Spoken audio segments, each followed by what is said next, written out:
Fox Sports. We are Fox Sports. We are Philly. Mike Trout and the Angels started the second half with a series win over the Oakland Athletics.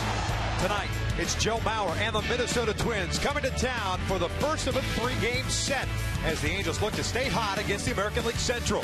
Twins, Angels next.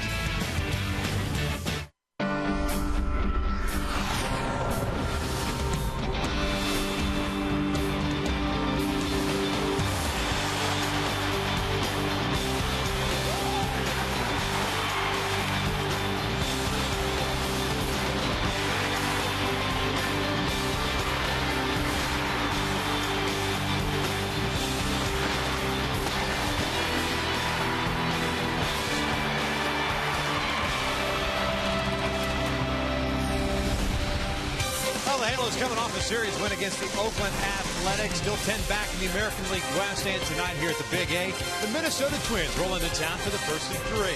Hi, everybody, from inside the Big A and alongside my broadcast partner, Mark Gubas. I'm Victor Rojas. So glad you could join us for Angels baseball once again here on Fox Sports West. The Angels offense stymied yesterday afternoon by Bartolo Colon, who picked up his 13th win. But if they're going to get anything going against the Minnesota Twins and start this second half roll, not only will they need to count on Mike Trout, but also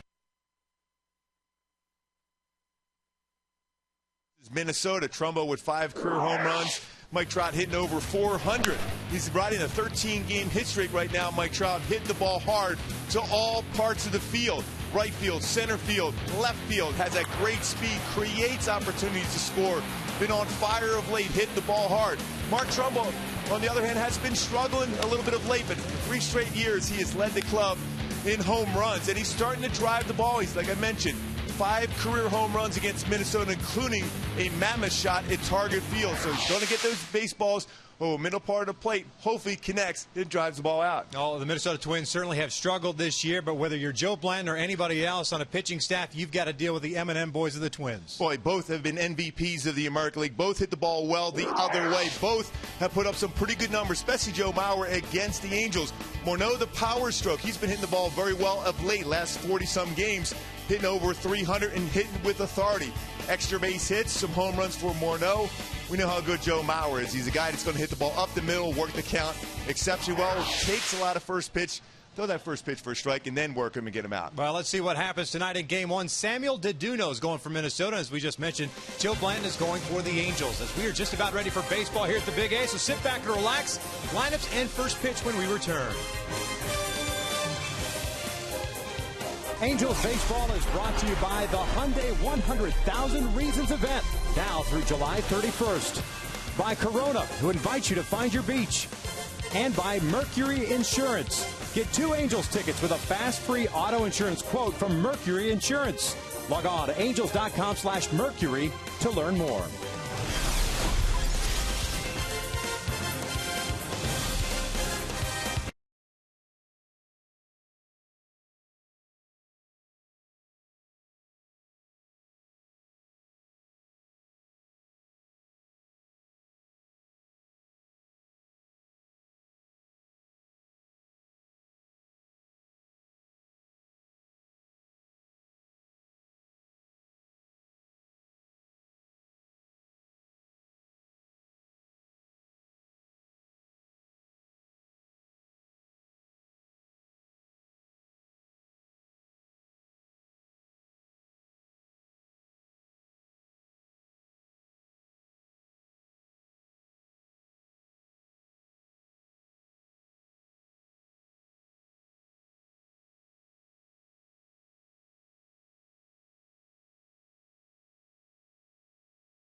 Between the Halos and the Minnesota Twins. The Angels currently in third place in the American League West with the loss yesterday. Now find themselves 10 games back at the start of the day. Texas is hosting the Yankees in Arlington. And the Oakland Athletics are visiting the Houston Astros. That's where we stand right now as far as the division is concerned. Oakland sitting atop the division with a 57-41 mark. The Halos took 2 of 3 from Oakland. Got shut out yesterday by Bartolo Colon. And you see Mike Scioscia going to hand the ball off to Joe Blanton today and see what he can do and looking to bounce back. He's traditionally had, throughout his career, a better second half than first half. And that's the thing you have to tap into if you're Joe Blanton. You know you've had a lot of success in the second half. After the All-Star break, 40-24 with an ERA below 4 for Blanton in his career post All-Star break. So you got to think in terms of being aggressive and throwing strikes, changing speeds, and tap into that success.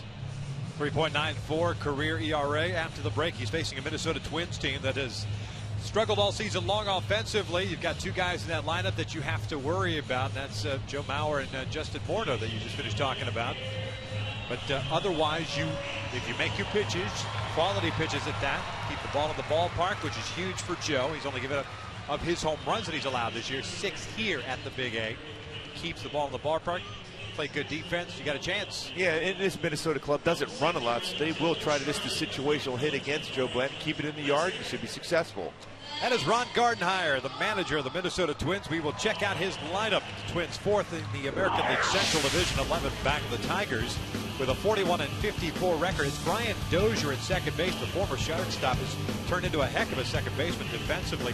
Doug Bernier is the shortstop now. Joe Mauer is behind the plate. Justin Morneau at first. Ryan Doman now pretty much the everyday right fielder for the Twins. Trevor Plouffe, product of Crespi Carmelite High School, is at third base. Chris Colabello is a designated hitter. Cleet Thomas in left, and it's Aaron Hicks, the center fielder, and switch hitter batting 9th. Taking on Joe Blanton, who we were talking about, 2-12 mark and a 5.53 ERA on the season. 5-5 in his career versus Minnesota with an ERA 4.21 for Blanton. For me, establish and have confidence in your fastball early on, and then utilize your slow curveball and changeup and slider, even a good cut fastball from Blanton. That game in Texas, by the way, is now a final 3-0 over the Yankees. Yu Darvish made the start in that one, and currently Oakland losing to the Houston Astros 3-0 down at Minute Maid Ballpark. Let's check out the Angels defensively. Behind Joe Blanton, you've got J.B. Shuck in left, Mike Trout in center. Mark Trumbo is in right. No Josh Hamilton in the lineup tonight. We'll talk about that in just a second. Alberto Callasco, Eric Ibar, Howie Kendrick, and Brad Hopp around the infield from third to first. Hank Conger behind the plate. Mark Trumbo getting that start in the right field. 17 start in that position this season for Trumbo. Has 1 outfield assist. Good throwing arm for Trumbo. Of the outfield positions that he has played, he definitely feels more comfortable in right field. And with Blanton on the hill, more of a fly ball type pitcher, might see some pretty good action in right field. Mark's one of those guys that likes to play deeper and come in for baseballs as opposed to the other way around. Mentioned Josh Hamilton, I should say, is not in the ball game today. He is dealing with a sore right ankle that Mike Scioscia described as something locked up on him yesterday after the game. And so he is not in the lineup as a precaution, and he is, as we all are, listed as day-to-day. Yes, we all are. Joe Blanton's ready to go, deliver the first pitch. It's Brian Dozier leading things off for the Twins. The second baseman hitting .232, 8 home runs, and 35 runs batted in. The Twins feel like they've got their middle infield set for the next couple of years with Dozier at second and Pedro Florimon, the shortstop, who's not in the lineup today, but a very slick fielding shortstop, along with Mauer behind the plate. 17 doubles for Dozier, 2 triples. And Blanton delivers strike 2. Minnesota 14th in the American League in average, the same at home runs, 12th in runs, 12th in slugging, 10th in on-base percentage. As Gilby pointed out, they do not run a whole lot, just 29 stolen bases as Dozier went around on that pitch. And on 3 pitches, we've got the first down of the ball game, and we will check out our Hyundai key to the game. Well, I'm going a little Tom Petty today for Joe Blanton, jamming me. He's got to be able to establish his fastball, like I mentioned, inside, and then you can go with your hard slider, curveball, changeup. But the need for establishing his fastball, especially early in the game against these very aggressive Minnesota Twin hitters. Here's Doug Bernier. in Santa Maria, California. Has one game under his belt in the big leagues with the Twins this year. He's hitting .295 at AAA Rochester. In the big leagues for the first time since 2008. Yesterday, he went around on that pitch, and it's an 0-2 count. Boy, look at the way he has his hands set up. He looks like he's going to be susceptible to pitches inside from Blanton tonight.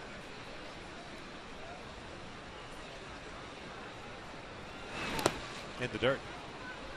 1 ball, 2 strikes. The reason why I say that because of the motion he has to have to come down and through the baseball. This little bit too much movement to catch up to a good fastball inside. He's looking for something away to hit to the right side of the field.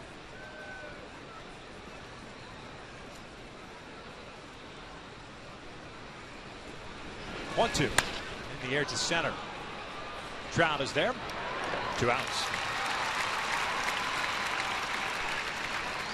Well, you see how Joe was able to get inside and jam on the fastball inside. No, just like you like it. Bases empty for Joe Mauer. Another fine season for the longtime Twins catcher and occasional first baseman. Hitting .320 with 8 home runs, 34 runs batted in.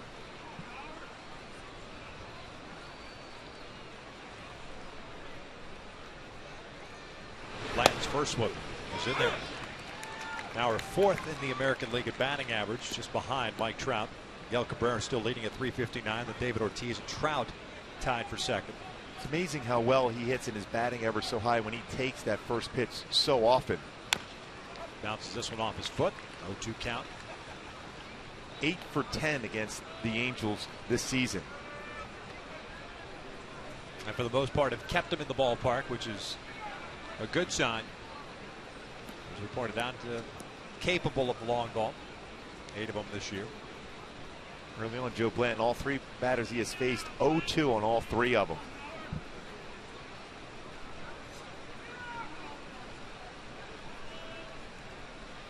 .2 on the way from Blanton.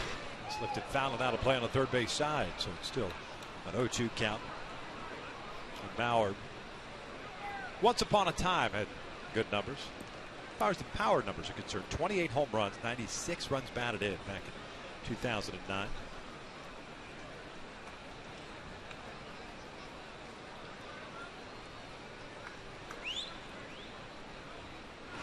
Outside, and it's 1 ball, 2 strikes. We mentioned him taking a lot of first pitches. He's only swung at the first pitch 8% of the time this entire season. 10% throughout his career, but he has that confidence in his swing. He can afford to fall behind in the count. Pulls this one into right field. And it's a 2-out single for Mauer. I think that now 9 for 11 this year against the Angels.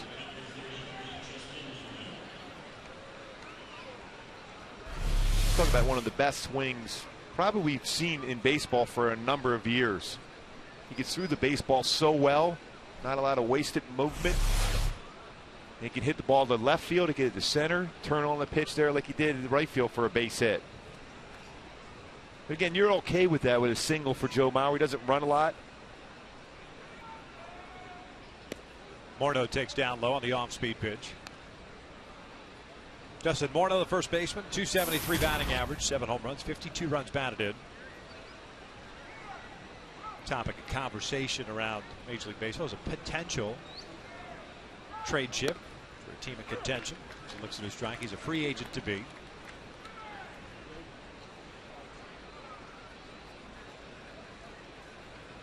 But if you're Minnesota and you don't have the prospects in your system to replace Morneau at first base, you figure he's a guy that you would want to re-sign. Breaking ball is down and away. 2 balls in his strike. Or even take your chances of trying to get some prospects for him and then go back in the offseason and bring him back. He's been starting to drive the ball much better in his last 43 games. In .320 with 7 home runs and 31 RBI for him. 2-1 pitch. Fouls this one off the left. And it's 2 balls, 2 strikes. Justin, of course, has had to deal with the concussion issue a couple of years ago. 3rd round pick by the Twins back in '99. And just like you were talking about Mauer and his swing, Morneau, beautiful swing from the left side. Very John Olerud-like. 2-2 pitch. This is looped out towards shallow center field. Ibar going down. Looks like he's got a beat on it. Makes a catch. And the inning comes to an end. A 2-out single stranded at first. We'll head to the bottom of the first with no score.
And we are scoreless as we start at the bottom of the first, the home half, if you will. The Angels at 46 and 50 on the year. We'll run out this, the starting nine, presented by Mike Scioscia. J.B. Shuck at left, Mike Trout at center, Albert Pujols at DH, Howie Kendrick at second. It's Alberto Callaspo at third. Mark Trumbo gets to start in right field.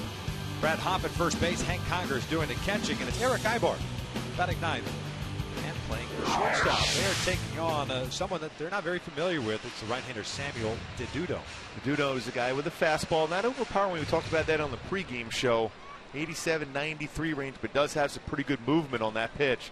Very good over-the-hand curveball, slider, decent changeup also. The 20 walks in 62 and a third innings pitched. So he can get wild. He's had time in the big leagues before with the Colorado Rockies as well as San Diego Padres. Got 15 starts for the Twins last year. 5-4 this season. Shuck takes outside. It's 1 ball, no strikes. JB hitting .292. 13 doubles, a couple of triples, 20 runs batted in. Angels were held to just 4 hits last night. JB had 1 of them. Ineta had 2 and Trout had the other. 2-0 pitch. Shot. And it's 3 balls and no strikes. DeDudo, a native of San Pedro de Macorís, the Dominican Republic. At one time the shortstop capital of the world. I was just going to say that's where all the tremendous shortstop came from. 3-0 pitch. He takes a strike. 3-1.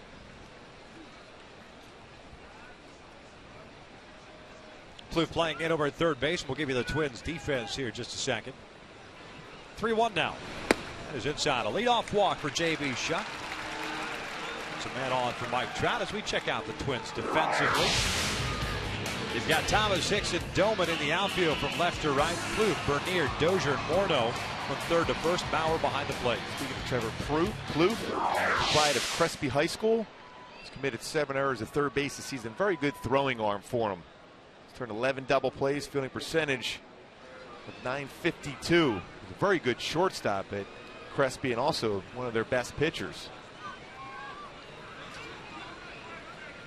Twins overall have committed 45 errors on the year. As Trout steps into the batter's box. .321 batting average for Mike. 16 home runs, 60 runs batted in, and with the base hit that he picked up in the 9th inning against Cologne last night, setting a new career high for him as far as hitting streak is concerned. 13 games now. passing the 12-game streak he had in July of last season.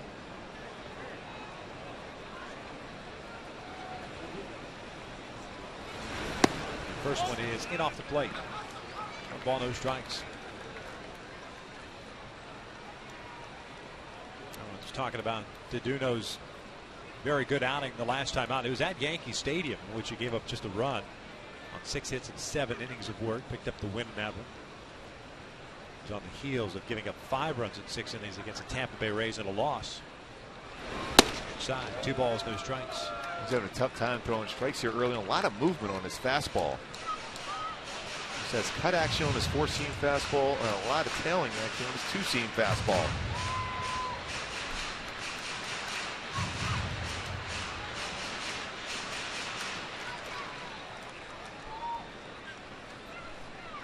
Anderson, their pitching coach, has done a great job with the Twins over the years, especially with a staff that's more of a pitch to contact type staff. Been there a long time. Really preaching a lot of strikes, especially first pitch strike for him. 2-0 pitch. And there's a strike, 2-1. That's been a big issue for the Twins this year. Their starting pitch. The bullpen's been pretty good for them. 12-14 record at .311 pen for the Twins, but the rotation has been in shambles. Both Vance Worley and Scott Diamond have really been ineffective. Worley's been spent most of the year out of the minor leagues. 2-1 on the corner, 2-2. Well, it's been a while since Minnesota's developed some power arms in their system. They've always been known as an organization that develops a lot of good position players. A couple names come to mind: Scott Erickson, Frank Viola. They've won 20 games over the years as starters with Minnesota coming up through their system.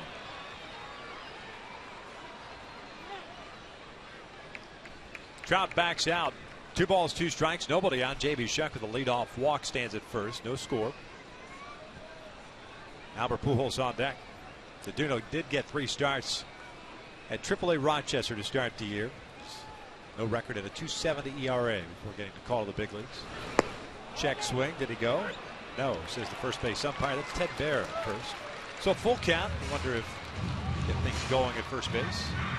And DeDuno is very difficult to steal against. Not allowed a stolen base in 1 attempt, but on a 3-2 count, to trust that Mike Trout not only knows the strike zone, but if it is a strike, he'll make contact. Shuck should be going.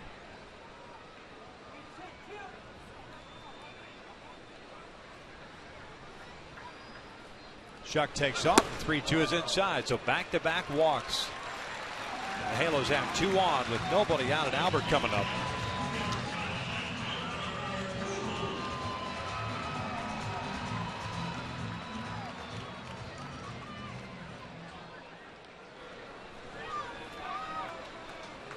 With some odd stats, though, when you think about what DeDuno has done with Joe Mauer behind the plate. His ERA almost 5.6. When other catches have caught him, his ERA is 2.25. It is on. But the rest of the staff has done very well with Joe Mauer behind the plate. He's a Gold Glover. He's done a nice job as far as throwing out would-be base stealers. But the comfort zone certainly doesn't seem to be there, and we've seen it already in this game with 2 walks.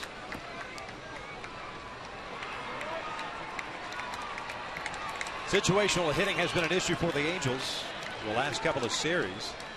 I know they took 2 of 3 from Oakland. Halos were just 1 for 16 in that series. Got 2 speed guys on the bases, and Albert looks at a strike, doesn't like the call, and lets Alfonso Marquez know. It's 1 ball, 1 strike overall. If you go back to that Mariners series prior to the All-Star break, the Halos 4 for 36 with men in scoring position. Well, it is a perfect spot for Pujols to do some damage. You have a pitcher that can't find the strike zone, just going to groove a fastball for him, hopefully here.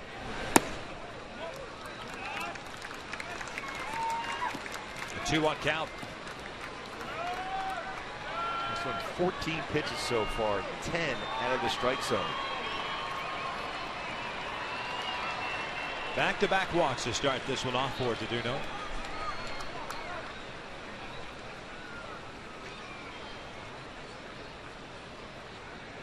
Two-one pitch.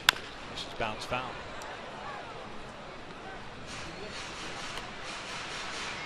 Evens up the count at 2-2.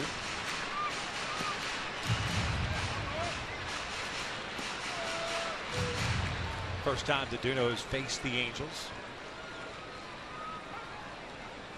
Josh Hamilton has faced him, 2 for 6 with a home run, but Hamilton not in the lineup.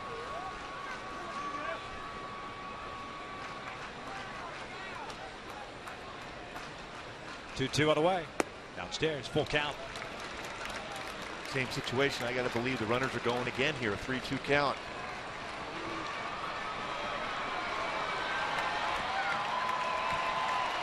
That's been an issue for Albert as far as the double play ball. 18 double plays he's hit into this year. It makes sense with the speed of Shuck at second, the speed of Trout at first. You try to get something going to avoid that. Especially with Trout going to be able to get a huge lead and a big jump. Even if there's a ground ball in the infield, it'd be very difficult to turn it. Runners go, and Albert chases what would have been ball 4. He's thrown out for the first out. So runners at second and third now with 1 out, and Howie Kendrick coming up. Well, this pitch well out of the strike zone for Pujols. Just as he got the first base, even running down the line, he realized he chased the pitch well out of the strike zone. Would have had big time stress on Doduno with the bases loaded with 3 walks. Helped out the youngster. Infield back for Minnesota. They will give up the run for the out. Howie Kendrick at the plate. Howie 0 for 3 yesterday against Oakland. Shoots this one out toward right field. It's playable for Doman. Shuck will tag. He'll come in to score. Trout on his way to third. The Angels with a 1-0 lead. Kendrick with his 41st RBI. Good approach by Howie getting the job done. Got a pitch elevated. Hit it well to right field for sack by 41st RBI season for Howie Kendrick. Hitting that number 4 spot produces a run right away. Angels scored in the first inning of the first 2 games against Oakland. Eventual wins for them. That is so important to score some runs early on for Joe Blanton. Then he doesn't necessarily have to think in terms of he has to throw zeros up the entire game. He can be more aggressive if he gets some early support like he has already here in the first inning. So 2 outs. Trout standing at third base. Here's Callaspo.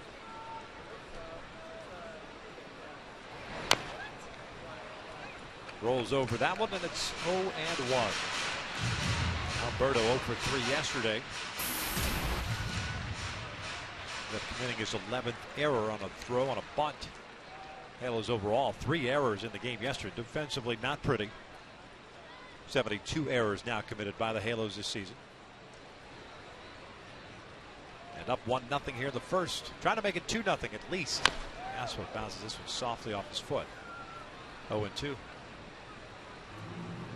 Aspo with real good numbers in his career versus Minnesota. 314 with 5 home runs, 23 RBI. Interesting approach too from the last two guys at the plate, in that Shuck and Trout never faced him. Very patient, took some pitches early on. Kendrick first pitch swinging, sac fly. Callaspo first pitch swinging, now on an 0-2 count. Yeah, especially because he's having trouble throwing strikes. You can afford to take one. 1-2. And this is the pitch he runs into problems with the most, is the curveball. He'll bounce it on occasion. He has 3 wild pitches this season already. That's a lot for only throwing 62 innings pitched. So he overthrows his curveball. The 1-2. Callaspo lays off. Did not go. Scott Berry, the third base umpire, with that call.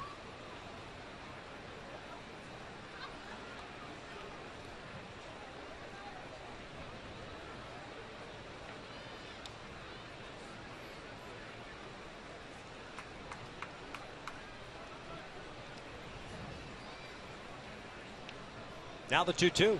Callaspo goes to foul off his foot again.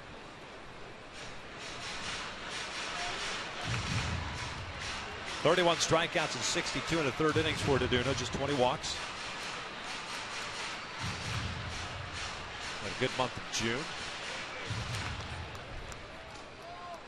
But already at 23 pitches so far here in the first inning.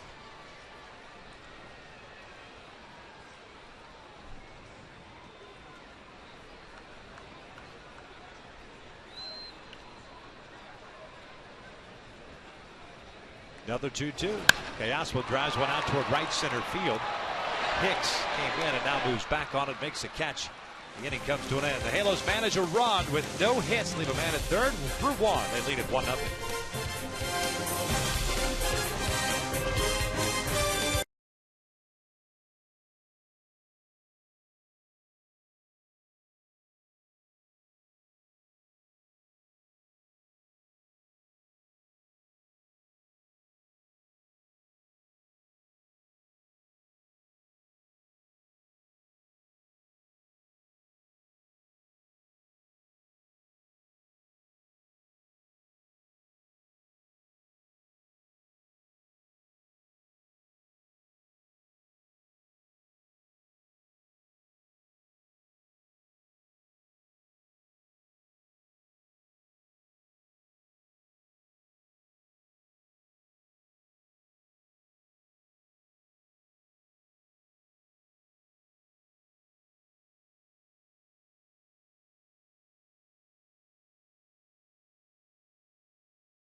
I think Samuel Duno threw a lot of pitches in that first, but limited the damage to his credit to just one run after walking the first two guys to start off the Angels half of the first.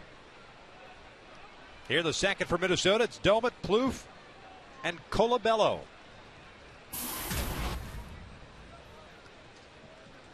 Doumit hitting .236, 9 home runs, 40 runs batted in. Switch hitting catcher by trade. Playing a lot of right field now.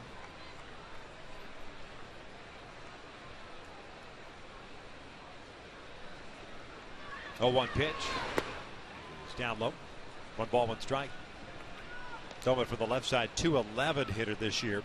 .292 from the right side. But the power has come from this side of the plate. 8 of his 9 home runs from the left side. 2 balls and 1 strike. Blanton gave up a 2-out single to Joe Mauer, but nothing more in the first inning. Also picked up a strikeout. Doumit 3 for 9 against the Angels this year.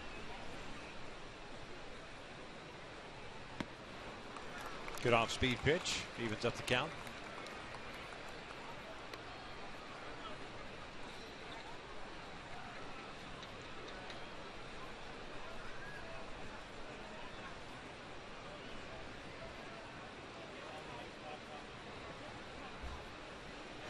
This one's pulled into right field.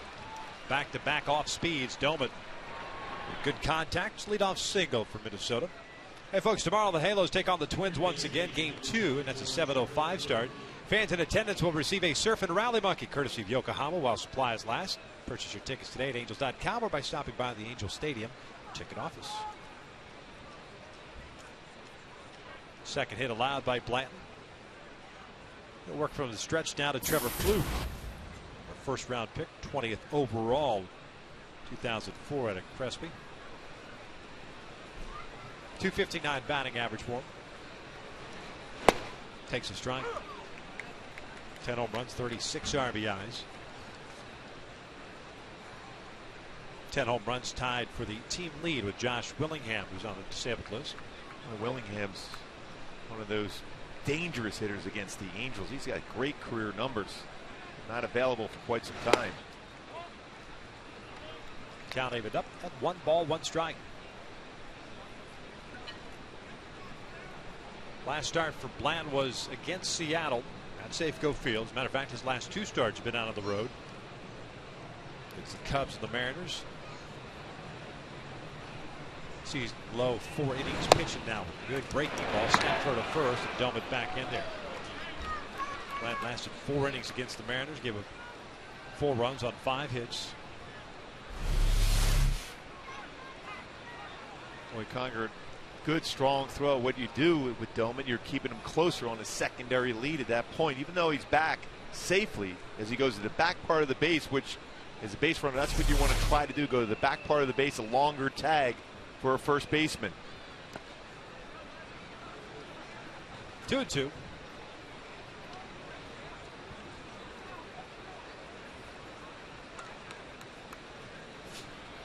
Glenn has not won at home this year. His 2 victories out on the road in Kansas City on May 23rd and at Houston on June 29th.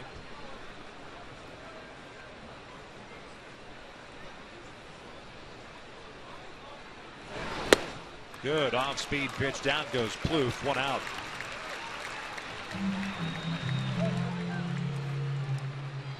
Real good spot here from Blanton. Good changeup. After a couple cut fastballs away, changeup outside corner. A little more comfortable throwing his changeup the right-handed batters for him.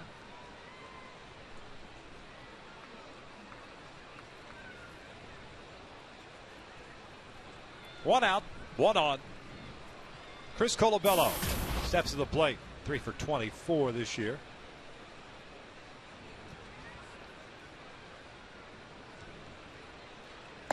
First one is a little bit high. Now told that Colabello's swing reminds guys like Dan Gladden and the Blythe-11s of the world, Steve Balboni-like. Called up prior to Friday's game from AAA Rochester. From Massachusetts, like Balboni. Played on Team Italy from the World Baseball Classic. Colabello well off the plate, though. You would think he'd have a tough time with pitches on the outside corner. Colabello playing independent ball a couple of years ago. Rich Gedman managed him. Connection with the Twins organization called the Twins, and they should sign him and take chances with him. It's been in their system. Ron Gardenhire. Been coaching the Twins for a long time, been very successful, especially early on. 12th year with the Twins. Mike Scioscia has more consecutive season with the club right now. Chopper towards short. Ibar feeds Kendrick for 1. Brealey at first. There is a walk. Howie unable to get the ball out of the glove before Doman went in hard at second base. So 2 outs. Colabello reaches on the fielder's choice. And the feed was good, but this how he couldn't get a handle the baseball, and Doman comes in sliding hard at the base. A nice job preventing Howie from being comfortable to make the throw. A good feed from Ibar. And right off the get-go, the handle wasn't there for Howie to be able to turn a double play.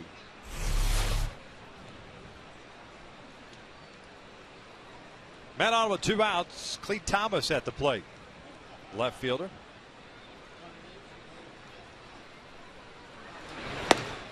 Takes outside. 1 ball, no strikes. Angels with a run in the first inning. On no hits. 2 walks, a ground out that advanced the runners, and a sac fly for the Halos.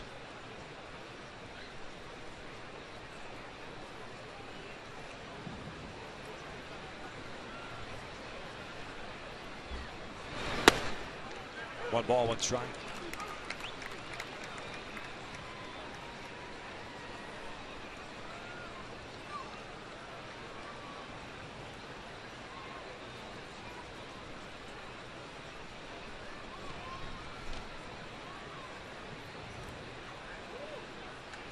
A little more deliberate tempo today for Joe Blanton.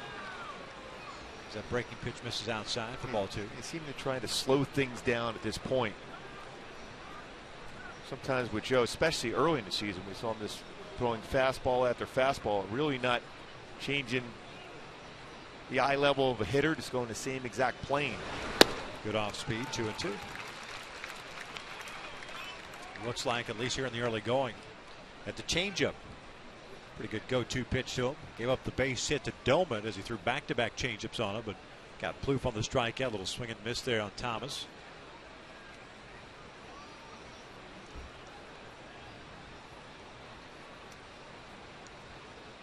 Down in the dirt. Nice dig by Hank Cogger. Not an easy pitch, too, to dig out of the dirt.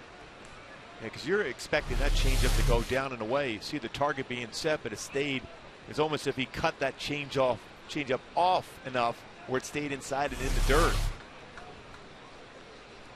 Brad Hopp will move behind Colabello at first base with a left-handed batter up. 3-2 count. Colabello's going to take off with the pitch. This one's out toward left center field. This is going to be trouble. Trout not going to be able to get there. And a run is going to come in to tie this one up. Clete Thomas with an RBI double. And we are knotted at 1.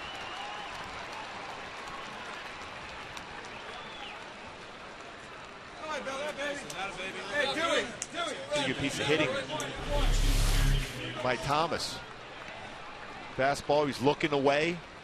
If there are a number of pitches on the outer half of the plate against him, went with the pitch and split the outfield and getting a double and scoring that run. Colabello is able to come in because he's going on a 3-2 count, able to cruise in for the tying run. Thomas with his 10th run batted in on his 5th double.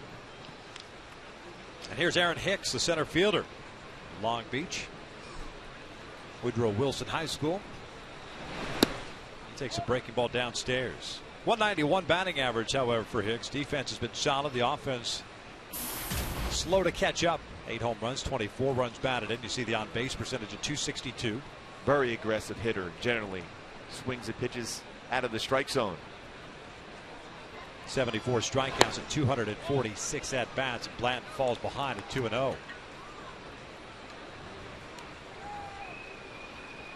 So Blanton unable to perform the shutdown inning after the Angels gave him a 1-0 lead in the first. 2 innings in a row he's allowed a 2-out hit.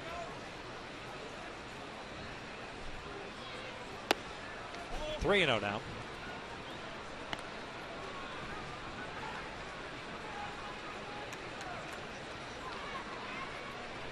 It's Brian Dozier, leadoff man and second baseman on deck.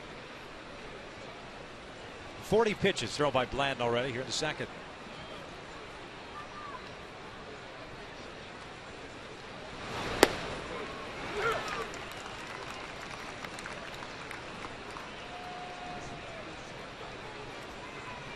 Remember the game back in Minnesota where Hicks, we heard, swings a lot of pitches, worked a couple of walks, scored a couple of runs. The target field.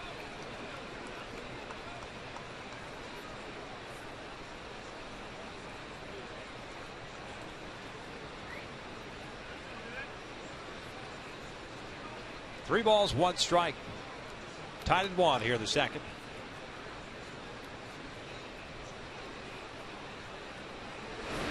Hicks shoots one out the left. J.B. Shuck comes running in, still coming on, dives, can't make the catch. And the Twins have a 2-1 lead as Hicks ends up in second with an RBI double.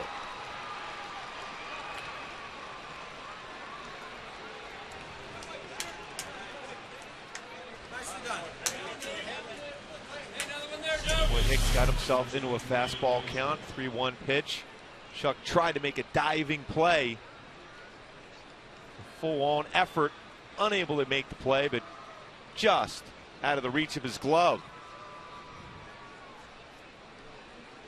And hit enough of his body to slow it down. With Hicks' speed, he could have been easy at third base. Mike Butcher out to the mound. Long conversation. Blanton has allowed 2 runs here in the second on 3 hits.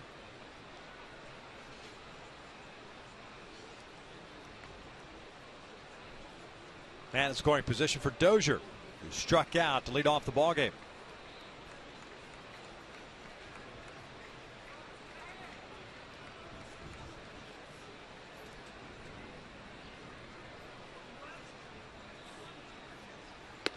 Dozier looks at a breaking pitch for a strike.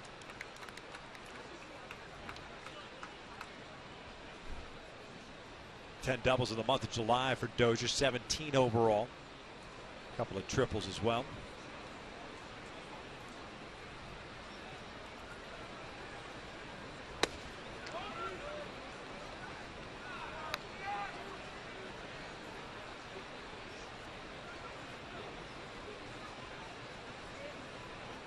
27 pitch second inning for Joe. 1-1. Took something off. 1-2. 45 pitches thrown for Blanton so far here with 2 outs in the second, 28 strikes. A lot of pitches in the second inning already for Joe. Now, plenty of rest since his last start. Mentioned he only threw 4 innings in that one, but 96 pitches in those 4 innings against Seattle. And a swing and a miss. The inning will come to an end as Conger has to fire down to first. It's a strikeout of the books, but Minnesota strikes for 2. They lead it 2-1.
Who's your favorite ex-Angels first baseman? Rod Carew, Wally Joyner, JT Snow. Send us a tweet at Fox Sports West. The hashtags are just below. It's going to be a tough one. Might have some Twins fans wrote it for Rod. No question. Hall of Famer, hit machine. Mark Trumbo leading things off here. The first one is upstairs. Samuel DeDuno faced 5 batters in the first, gave up a run.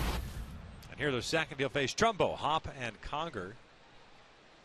A righty and a couple of lefties, Conger being a switch hitter. Ibar the same if we get to that point. 1 ball, 1 strike. Trumbo last night 0 for 3. Ground out a pop-up and a strikeout.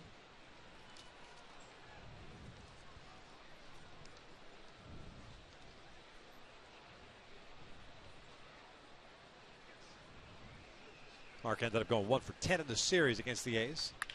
Sharply hit towards short. Diving stop by Bernier. He throws out Trumbo for out number 1. Pretty good range by Bernier. Hit well. Curveball. Stayed back. Trumbo did very well on that pitch up the middle. But Bernier is able to make the play and get up a strong throwing arm and gets Trumbo out. So some good hands, some good range, and a strong throwing arm. So Brad Hop will step in. 17th game for him as an Angel. 208 batting average. Looks at a strike. No extra base hits. 2 runs batted in. Start today at first base with Trumbo out and right, and Hamilton out of the lineup.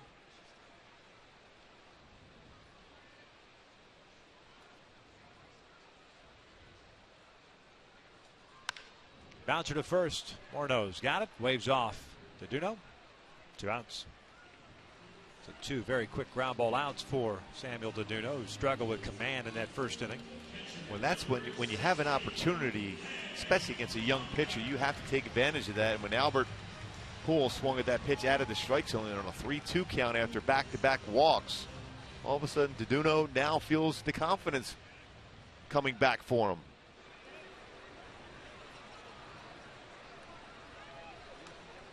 Yeah, huge out in that first inning. And what would have been ball 4 in a bases loaded situation with nobody out. Halos only managed 1 run in that first inning as Hank takes outside for ball 1. Well, the mindset as a pitcher in that spot, instead of having bases loaded, no outs, you walk 3 guys, so you gifted 3 runners. All of a sudden you go, I can get through this with only 1 run, not too much damage because of that ground out by Pujols. You got a sac fly by Howie after that to get that run across, but then that was it.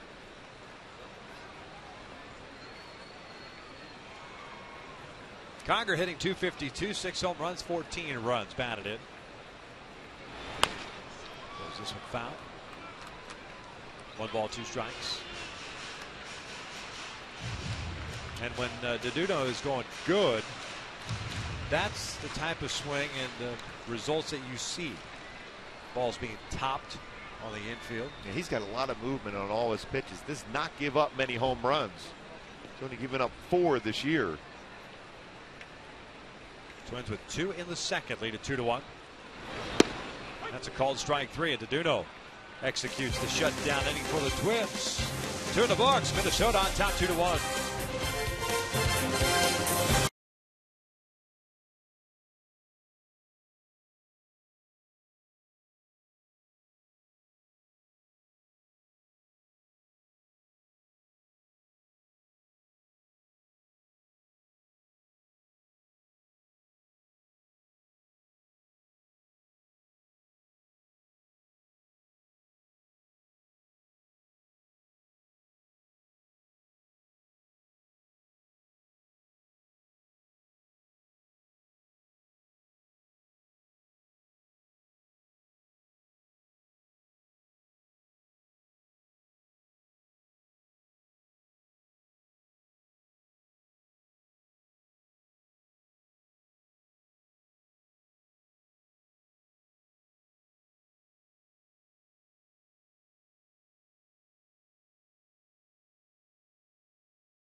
Around the majors, we'll fill you into some headlines. Garza on the move.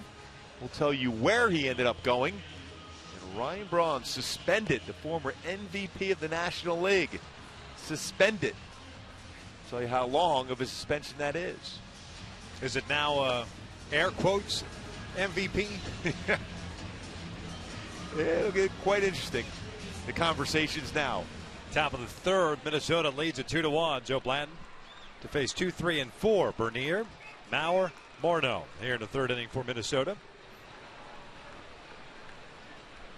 Long inning for Blanton in that second. Just couldn't get that 3rd out. Howie unable to turn the double play that would have ended the inning, and then Blanton unable to get that 3rd out after that. 2 runs came across. He finally did. Bernier, the shortstop, 0 for 1. Hit a fly ball to center his first time up. Looks the strike.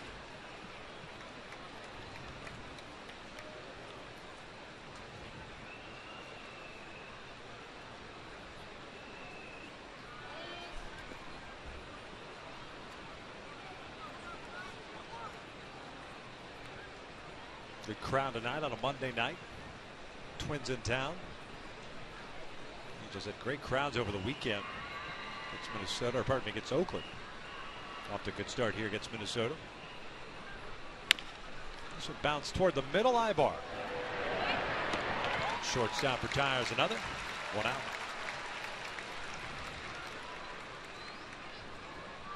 When Joe Mauer coming to the plate. A lot of good swings against the Angels in his career from Mauer, former MVP. Look at all-time career batting average versus the Angels. Joe Mauer at the top with at least 200 or more at bats with 348. But look down at the bottom. Cookie Rojas. Ah, his bat. 333. He owned the Angels. I don't know about that. That's pretty good batting average, though. For a 5'10" guy, not bad. Of course, Wade Boggs is in there, too. Pretty much 335 against every team. Yeah, as you say, Hall of Famer. Brian Harper, by the way, the former catcher of the Minnesota Twins. I drafted him in every fantasy draft back in the day because perennially hit 300.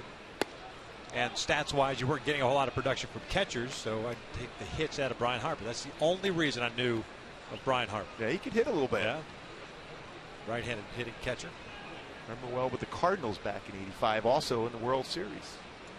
Big base hit. It's Charlie Leibrandt. An infamous Game 6.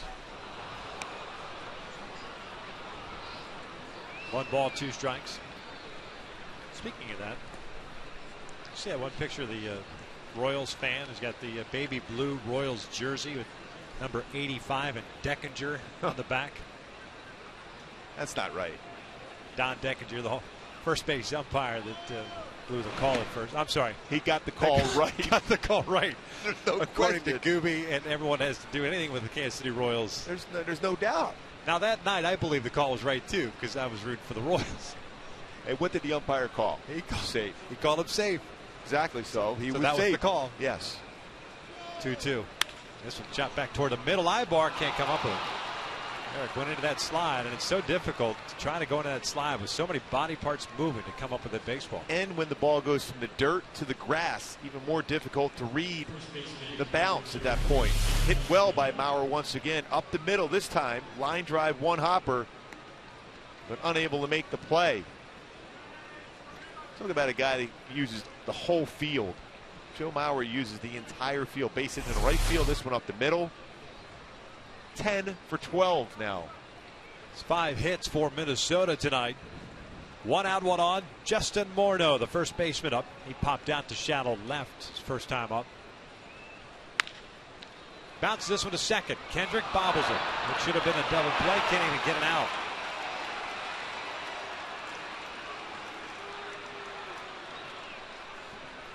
So back-to-back innings. The opportunity to turn an inning-ending double play.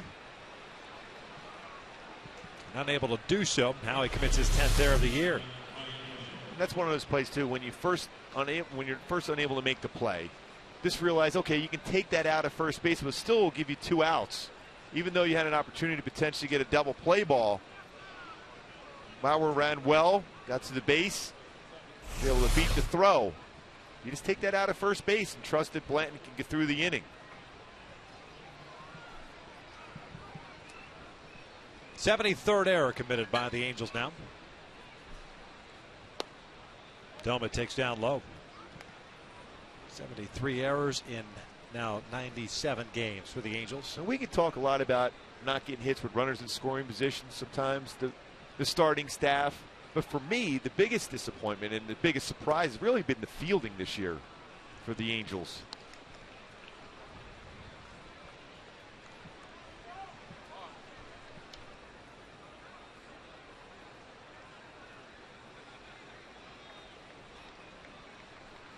Usually one of the most consistent teams with the glove.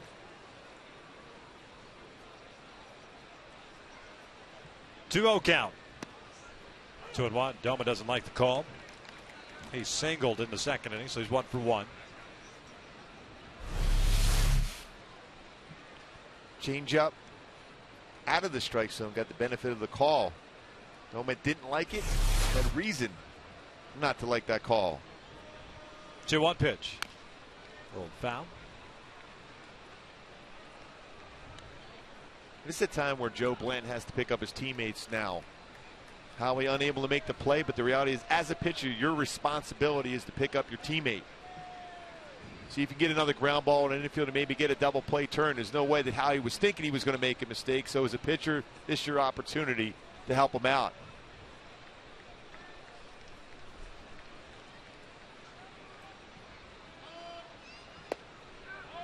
Full count.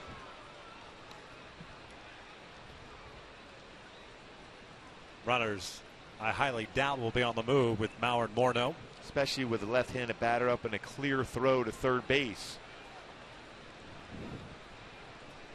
Neither one with a stolen base this year, Mauer or Morneau. Swing and a miss. Down goes Doumit. 2 down. Big strikeout there. 4th for Blanton. We'll bring up Plouffe. One a 3-2 pitch. Came back with another changeup, and this time Doumit chases that pitch because earlier in the sequence, this pitch was called a strike. So as a hitter, you're more apt to expand your strike zone, and that's what Doumit did on a 3-2 pitch.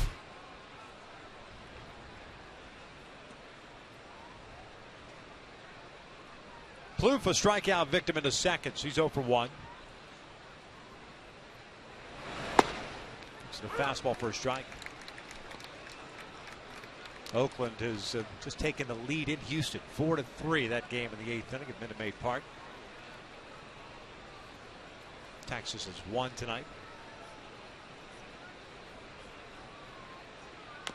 Off the end of the bat, foul. 0-2. Tigers defeated the White Sox 7-3. Baltimore been on a roll. They swept the Rangers. Now leading Kansas City 9-2. That game is in the 8th. Cleveland up 1-0 in Seattle. Here it's 2-1 Minnesota. Top of the 3rd. 63 pitches thrown by Blanton. 4 strikeouts, no walks, 5 hits allowed. Joe trying to work around the error by Howie Kendrick.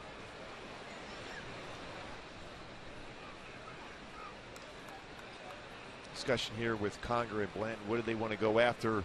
Plouffe with 0-2, expand the strike zone. Very leery about going upstairs with a fastball against Plouffe. A lot of times you think in terms of that 0-2, go upstairs, change eye level, but he's pretty quick on a high fastball.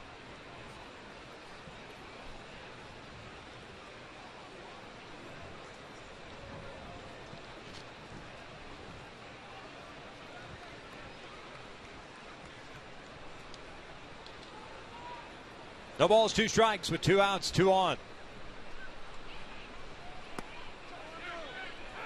Did not go, says Ted Barrett at first base. 1 ball, 2 strikes.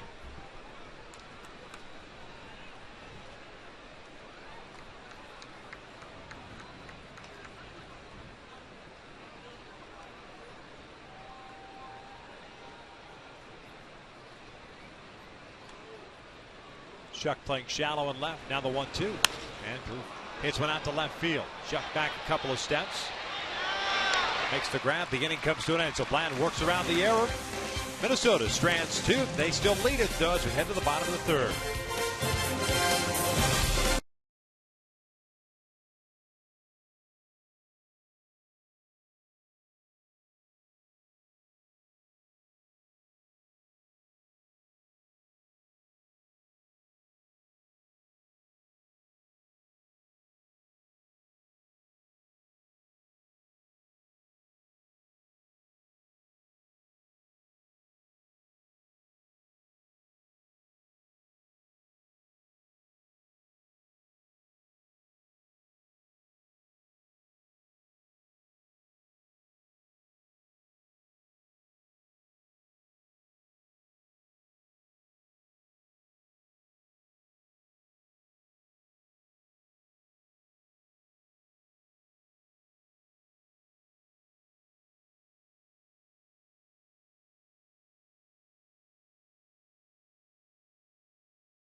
Letting it affect him. Still a 2-1 Twins lead. That was outstanding by Joe. Again, an opportunity as a pitcher to pick up your defenders behind you. They made so many good plays throughout the year for you. That's an opportunity to be able to say, listen, I'm going to get that ball right back at you. I'll pick you up, and that's what Joe Blanton did. people prevent any runs being scored. Yeah, big strike out of Doman on a 3-2 pitch, and that fly ball to left by Plouffe. 9-1-2 for the Halos here in the third against Deduno. Ibar, Shuck, and Trout.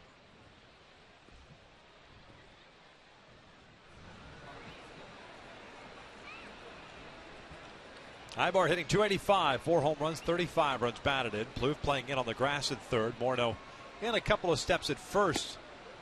Eric looks at a strike. Deduno has settled down after a little shaky first inning with command. 2 walks to start off his start. Then retired the side in order in the second.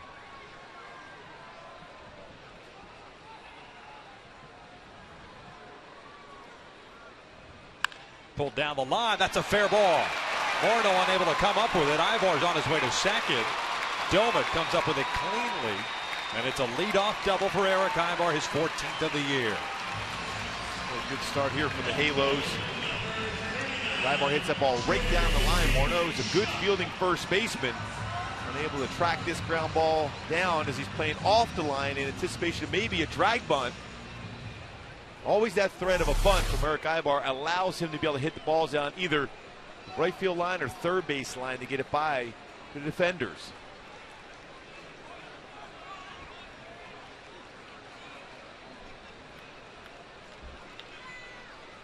J.B. Shuck worked the leadoff walk, came around to score the Lone Angels run of the first inning.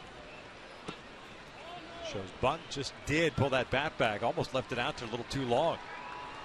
But it's 1-0. It's almost the appearance of a bunt for a base hit.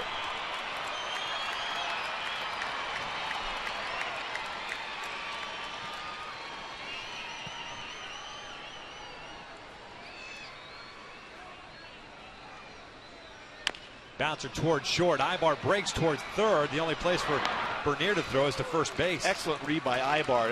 He knew it was going to be a difficult play for Bernier to throw to third base coming into the ball and then throw it back across your body. Read that well off the bat and got to third base. Bernier did a nice job as far as fielding that baseball. There's no way he's going to have a play at third. As Ibar goes quickly, makes that wise decision, gets in now at the third base with Mike Trout at the plate and forcing the infield in for Minnesota. Job by Ibar. Very good instincts. Infield in for Minnesota here in the third. Trout up. Trout walked as well in the first inning, so no official at bat for him. This one line to right field. Doman moving in and over toward the line. Lets it fall in there for a hit. Trout will stop at first. That'll bring home Ibar. We're tied at 2. 14-game hitting streak now for Mike Trout. Just like we talked about in the opening, how successful he's been against Minnesota and how much of a key is to winning this game. Pretty good pitch by Deduno away, but Trout went with the pitch and got the job done. 61st RBI. This is a perfect approach. Snaps for it. Trout. Pardon me, Mark. 0 for 17 for the Angels. Snaps that one with men in scoring position. So Trout at first, 1 out. Pujols at the plate.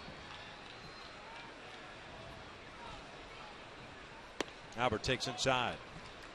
Yeah, and going back to Blanton in the top of the inning. It's those little things where you pick up your defense, kind of momentum shifter, if you will. Not that the Angels are going to end up scoring 10 runs. Maybe they do, but just that momentum that you kept it in check. And all of a sudden the offense comes up, leadoff double, man to third, RBI single. As a position player, you love seeing that from your pitcher. And Joe Blanton is a guy, it's more so a pitch to contact guy, but he got that huge strikeout and able to get through the inning without any damage.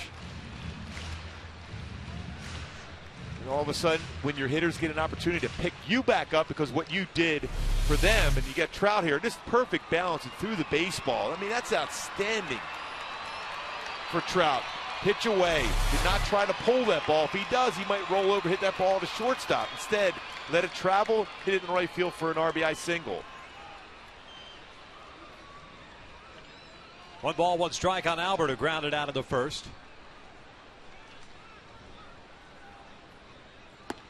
2-1. I mean, the reality is most times on teams, a lot of your friends, position players, are friends with other position players, and the pitchers kind of gravitate towards their fellow pitching mates.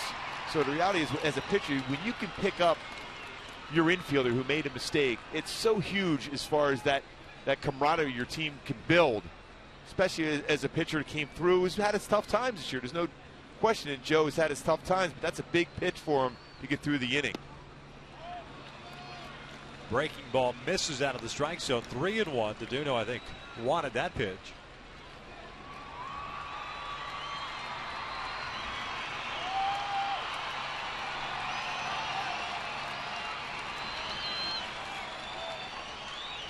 Howie Kendrick on deck. Trout over at first base. Tied at 2 here in the third.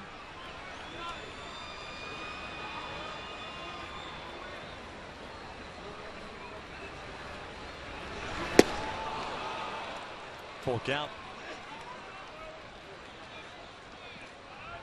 Cut fastball that Albert pulled off on. So you got to think in terms of a lot of pitches we've seen from, especially the pull holes in this game so far, away. One backup breaking ball. Think away. Trout has to be going here 3-2 with 1 out.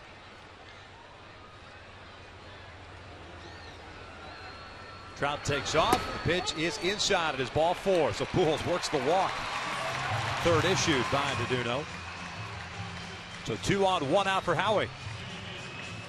What does it seem like against DeDuno? If you just show some patience, his baseball moves so much. Yeah. It's going to be extremely difficult for him to throw back-to-back strikes. Especially on the inside part of the plate to right-handers. He's having a hard time commanding that little cut fastball or front door fastball on right-handers. You can almost look away, middle half away on him. You have to, because he hasn't been able to establish a strike on the inner half against you.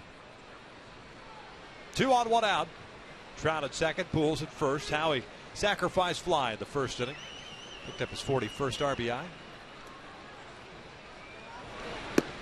Off speed, down and away.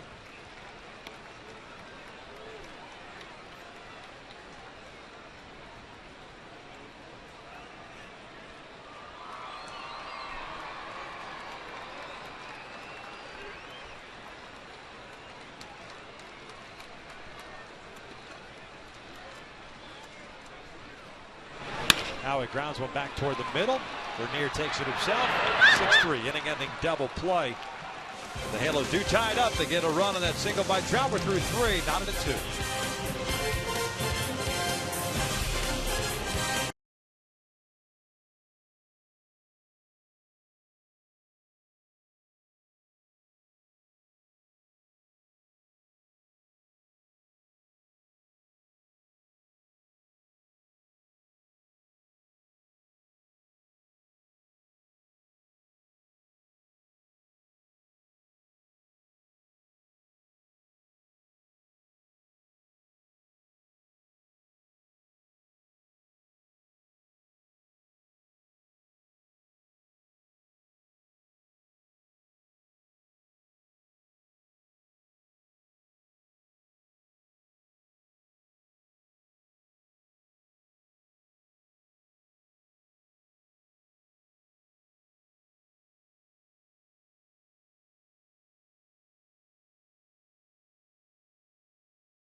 For the leadoff double, and Trout brought him home with the RBI single. That's why we're tied at 2 in the fourth. CarMax invites you to get your vehicle appraised at Angels Stadium and meet Adam Kennedy. That's tomorrow night. Angels hosting the Minnesota Twins. Log on now to foxsportswest.com/CarMax to sign up for your complimentary parking and schedule that vehicle appraisal. Hurry, space is limited. You also get, while supplies last, the Surf and Rally Monkey. I mean, you can't get any better than that. See Adam Kennedy and it's your Surf and Rally Monkey Maybe same night. Maybe a hula Rally Monkey down the road. Have the matching pair. Chris Colabello, the DH, steps in. Swings the first one, bounces it to third. Callaspo across the diamond, one away. Colabello reached out a fielder's choice and scored a run in the second. You're not feeling the Rally Monkey hula dancing? I can't quite stop laughing yet. That'd be great if we had that, though, and you did the open in a grass skirt. Oh, yeah. With my suit on, it'd be perfect. Yeah. Yeah, it would be. Perfect's not quite the word I was thinking, but yeah, yes. It'd be an opening, that's all. Be opening for the game. Exactly. Clete Thomas, the left fielder, with an RBI double. Takes a little bit high, and it's 1 ball, no strikes.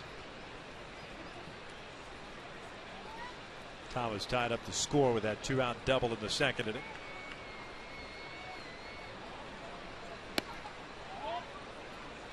Just below the knees. Would be a pretty good pitch. It's 2 balls and no strikes. 4 strikeouts, no walks. 5 hits allowed by Bland.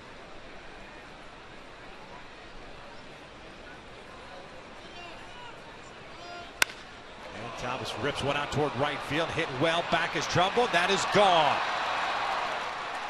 A 1-out home run to Clete Thomas here in the 4th inning. The Twins are back on top, 3-2.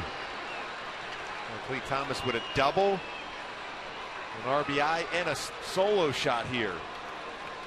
2 for 2. 4th home run of the season. Now 11 RBIs.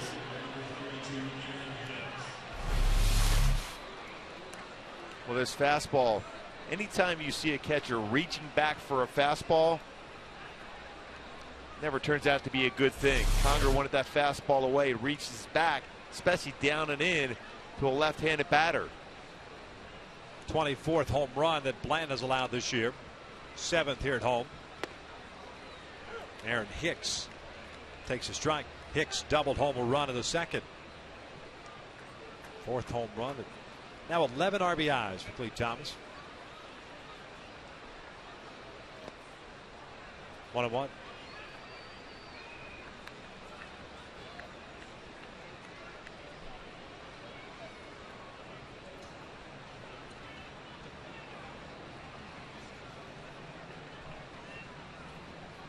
Double for Hicks in the second inning, his 11th. RBI, his 25th, as he fouls this one back to the left.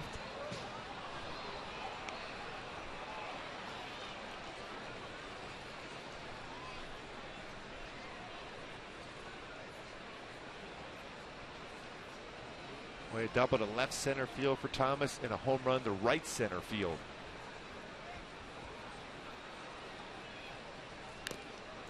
Just got a piece of that off-speed pitch.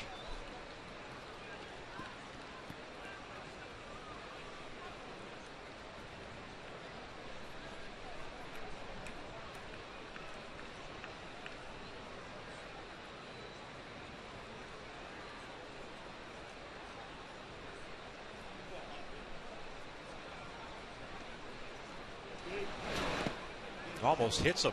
Off-speed pitch. 2 balls, 2 strikes.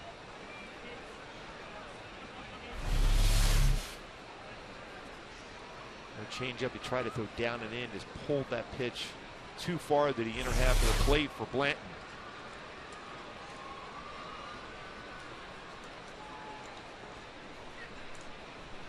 This is lined into center field. Back-to-back hits with 1 out here in the 4th. Spins the lineup around to the top, and Brian Dozier coming up. 7th hit that Minnesota's picked up. Right back up the middle by Hicks. 75 pitches so far. 29 pitches thrown in the second inning for Blanton. The 8-9 hitters for Minnesota tonight. 4 for 4. 2 doubles, a home run, and a single. And Hicks can run well.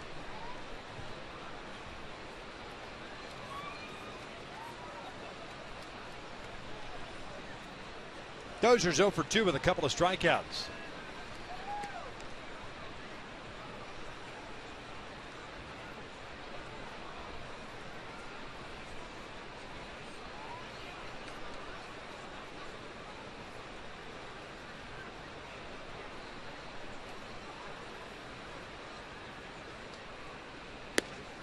One and 0.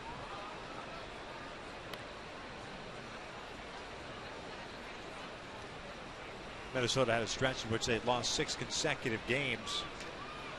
July the 7th through the 12th. 4-1 since then. Matter of fact, they were 1 for 12 for stretches. Hicks takes off and a chance of getting an easy stolen base for him. Huge jump from first. 7th stolen base and 10 attempts for Hicks.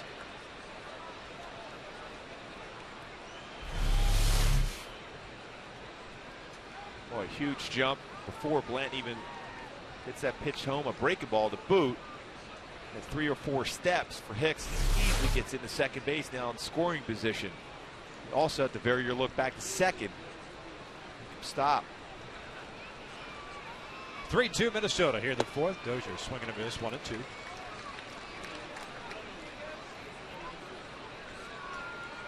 Now the big thing now for Joe Blanton is you've got to have the mindset is you could still get through this inning. The offense is swinging the bat well enough tonight. You've had opportunities to score runs.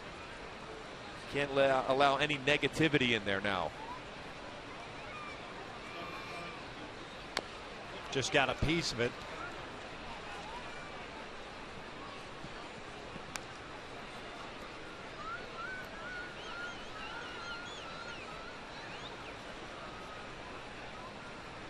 The count remains at 1 ball, 2 strikes.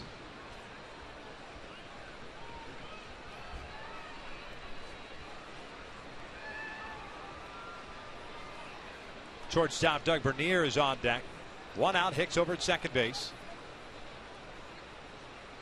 Off speed, line to left, a base hit. Shuck comes charging in quickly. They're going to wave in Hicks. Here comes the throw from Shuck. Pretty good one. Conger with a pick and a tag. That was not an easy pick by Conger. Great throw by J.B. Shuck in left field. They're throwing the ball very well from that outfield position. Now it's his 5th outfield assist. And Hicks turned and saw that ball down. And then Reed's third base coach, 1-hop throw, great pick and tag by Conger. Huge play defensively. Shuck charged that ball well too, and the throw right on the third base line made a more difficult path for Hicks to get to the plate.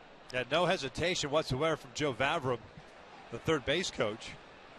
Hicks kind of stumbling across there, kind of didn't know how to approach the home plate area once Conger took that step to his left. So 2 outs, a man at second, and that's hooked down the line. That is going to get down and bring home another run. 9th hit of the night. Shuck throws the ball into second, and it's 4-2. So Blanton unable to stop the bleeding there. And now you've got to face Joe Mauer with a man in scoring position. That's clap. Like that's Bernier's first major league hit in an RBI double. Some movement in the Angels bullpen with 2 outs here in the 4th. Michael Kahn is the first man up.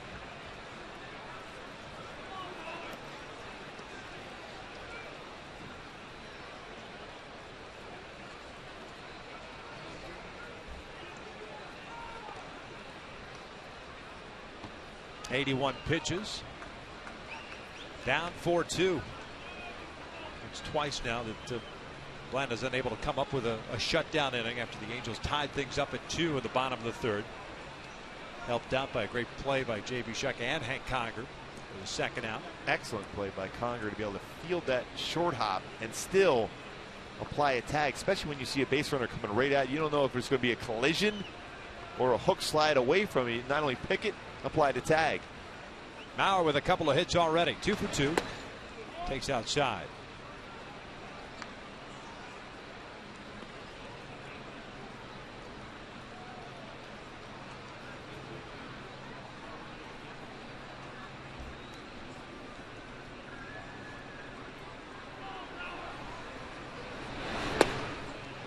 the outside. 2 balls, no strikes. And the one pitch I think that when we talked about it, for a key for him in this game was throwing a fastball in, jamming some hitters, and then it opens up the outer part of the plate with Joe's changeup or curveball. But you have the hitters looking out over the plate.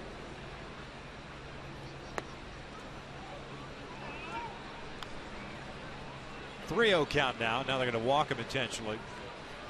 And you're not going to get Mauer to chase anything out of the strike zone. Take your chances with Morneau. There's the intentional walk. First walk issued by Bland. Morneau's 0 for 2. Just popped out and reached on the arrow by Kendrick in the 3rd inning.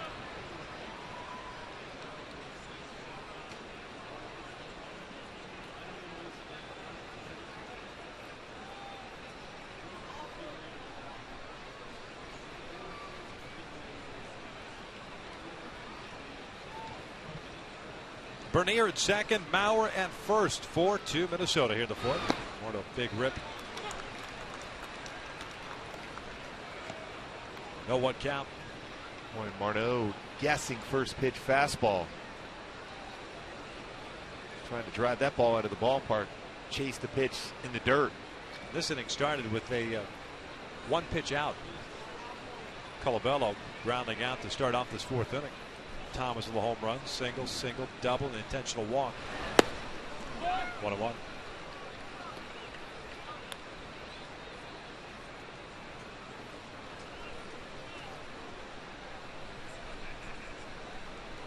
Clayton Thomas snapped the 2-2 tie with a home run, his 4th of the year.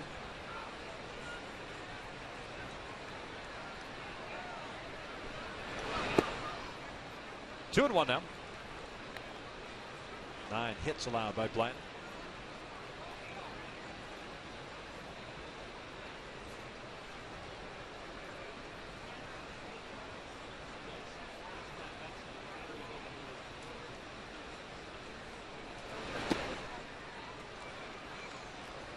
This might be his last batter. Thinking the same thing. With Doman on deck, left-handed batter. Kahn's ready to go in the bullpen. You've got to keep it at a 4-2 deficit now. One thing Minnesota has going for them, they have a very strong bullpen, very successful bullpen. They could shorten the game up.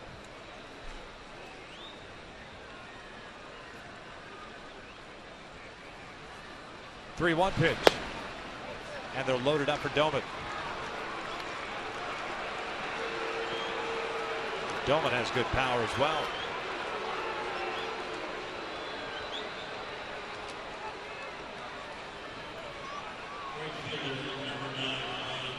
And that is going to be it.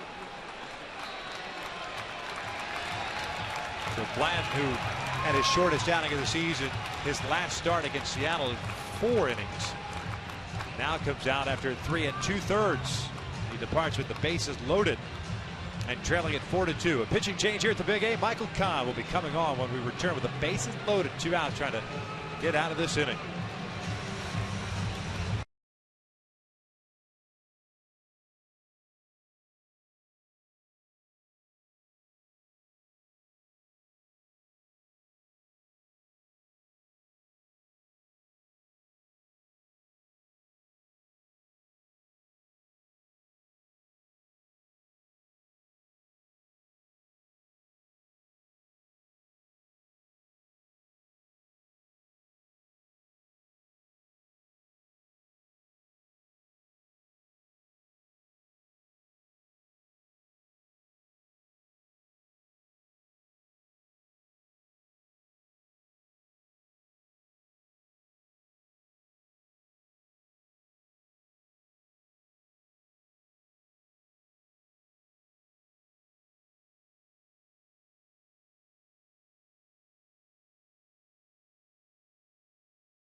Uverse TV. Check availability at 1-800-PIC-ATT. Rethink possible.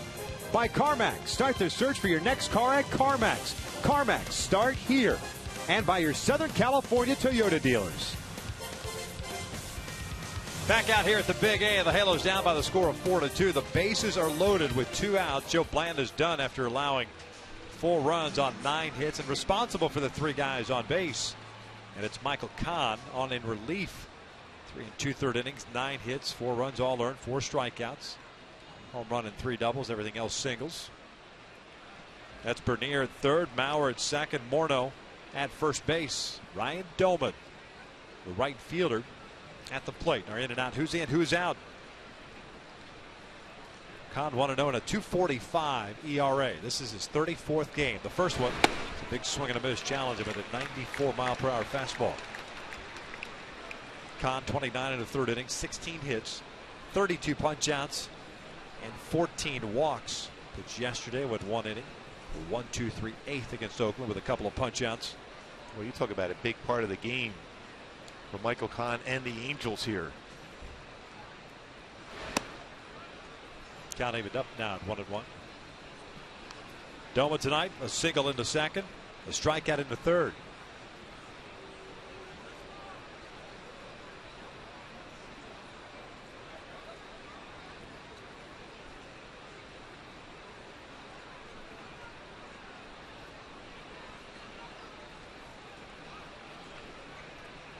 One on the way. Outside. 2-1. Try to avoid that 3-ball count with the bases loaded. Last thing you want is to get base runners a head start if you get to a full count situation. And now, because you're behind in the count, Doman's such a good fastball hitter. He can center in on an area against Michael Kahn, so he's going to have to be very good with that fastball.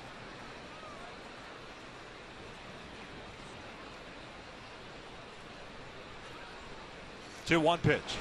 Doman lifts one down on left field line, slicing away from everybody and headed toward the seats.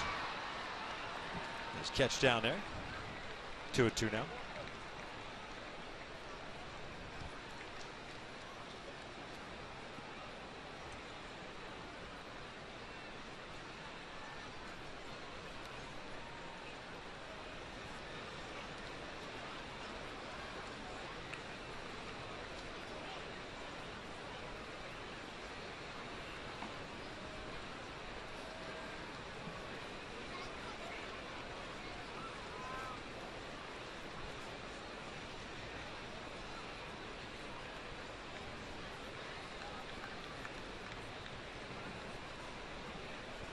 Two on the way. Now full count. We'll get the merry-go-round going. Runners will take off with the pitch.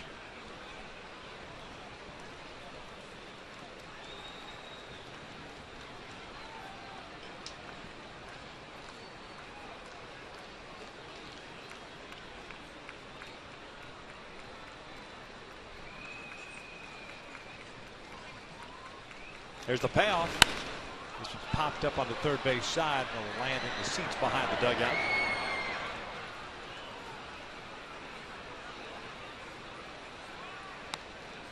Reset and do it all over again.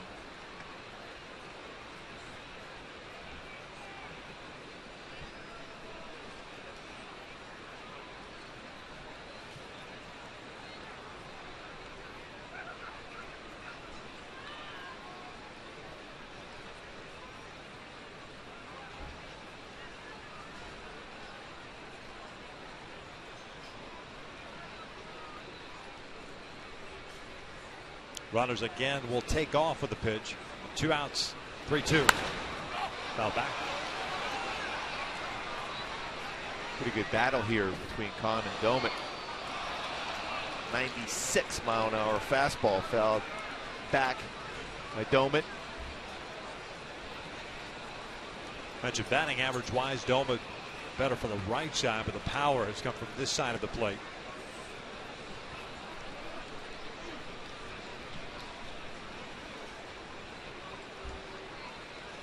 Minnesota this year, 245 team batting average with men in scoring position, but 3 for 6 tonight against Bland.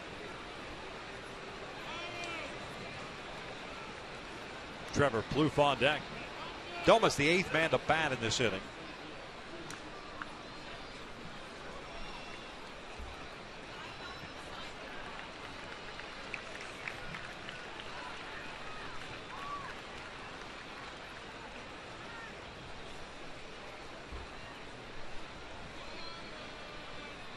Another payoff.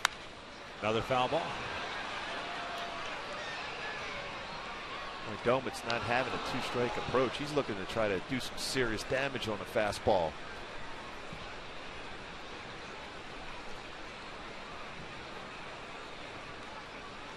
Eight pitches. And all the while, Samuel Deduno, the starter for Minnesota, looks on. He's up 4-2. Angels in the bottom of the 4th inning. We'll have Callaspo, Trumbo, and Hop coming up. A long 3 2/3 so far tonight. Not a pitch is thrown.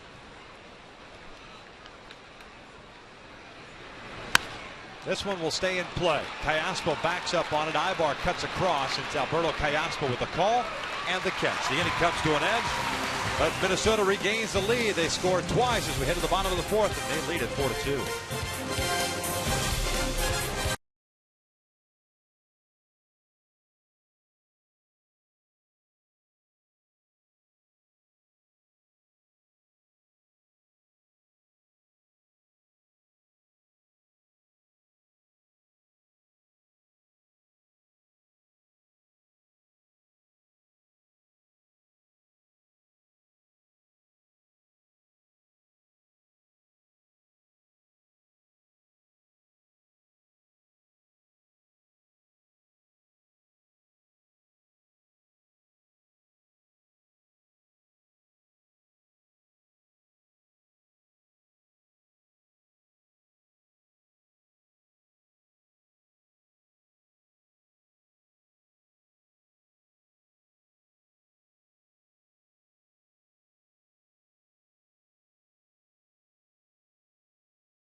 And by El Pollo Loco, crazy you can taste.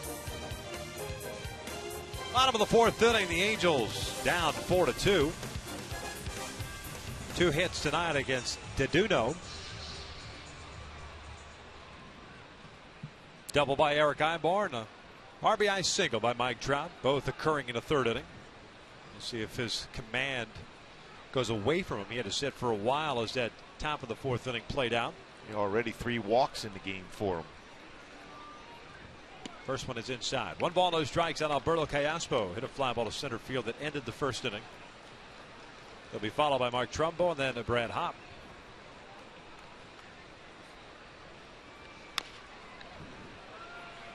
Bounce to second. 1 out.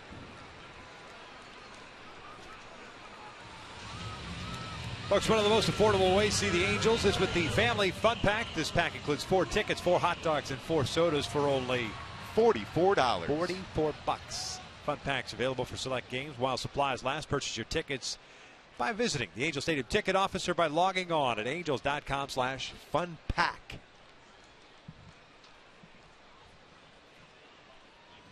There's Mark Trumbo. Grounded out his first time up on a nice play by the shortstop Bernier. Going to his left. 0 for 1. Good overall numbers, especially of late against Minnesota.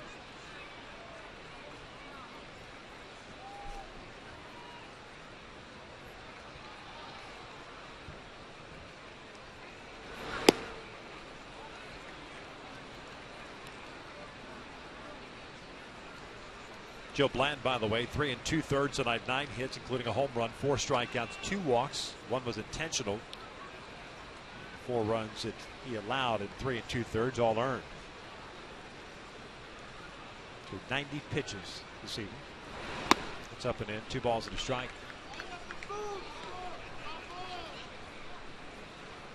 Bland's ERA jumped up with those 4 runs from 5.53 to 5.66 tonight.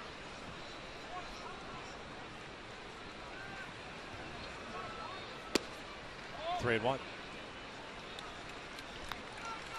We'll see if you get one of those runs back right now if you're Mark Trumbo. Real good hitters count, 3-1 count. See if you can drive one. Has 5 career home runs against Minnesota.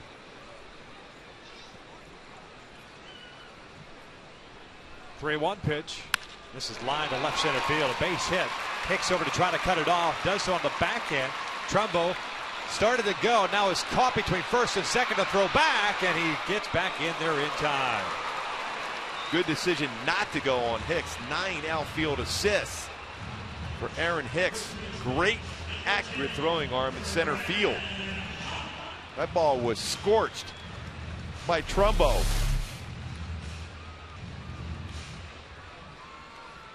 Hicks cut that one off and got it in quickly. Prides himself with his defense.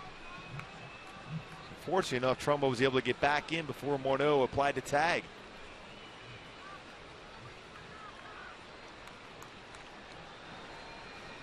Using that back part of the base to get the hand in before Morneau was able to tag him. Brad Hopp looks at a curveball for a strike. Hopp, the first baseman tonight, 0 for 1. He bounced out to Morneau in the second inning.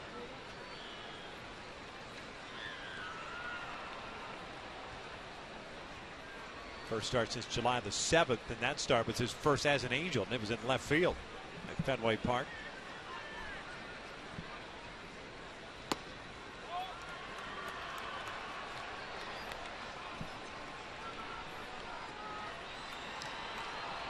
Actually, that last start was here. His first start as an Angel was at Fenway Park. A day-night doubleheader.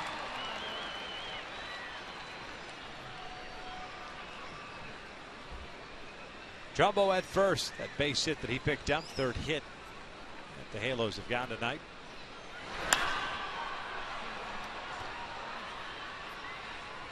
One ball, 2 strikes.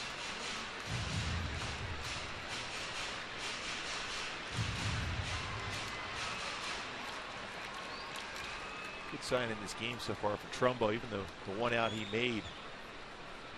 Vernier made a very nice play on him at shortstop. The ball was destined to be in the outfield himself, so it's 2 good swings as Trumbo tries to get back on track.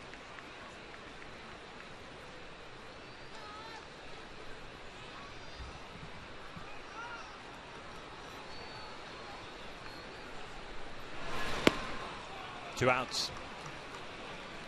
Slow curveball gets Hopp. Second strikeout for Deduno.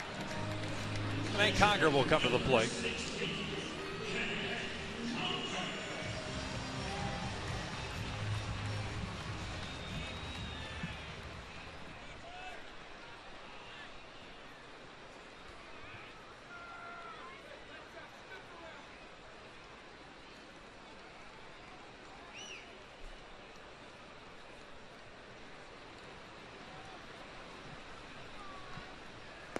Hank struck out his first time up. 0 for 1.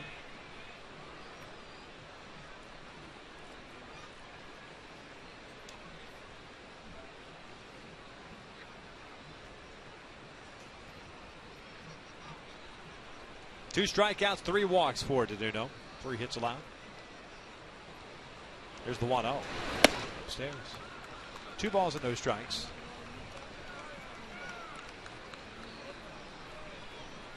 Halos struck first in the first.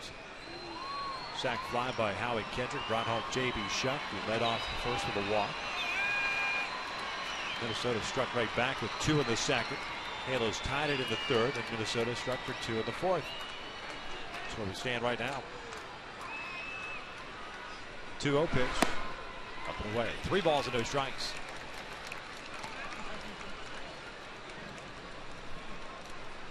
Gardenhire, you could just tell, not real happy Being behind 3-0 in a count here, especially when your offense gave you a couple run lead in the top of the fourth. 2 outs. He wants to see his pitchers be aggressive.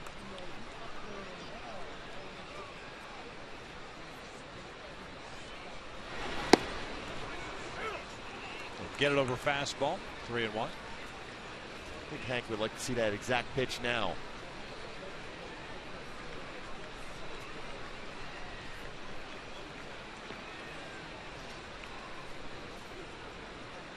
Trumbo over at first base, a 1-out single for him.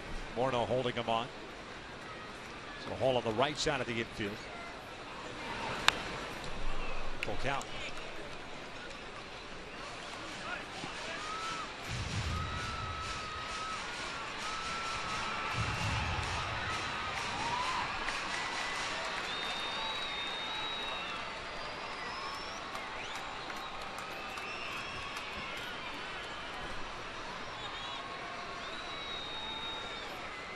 Morneau plays behind Trumbo now. He'll be off of the pitch.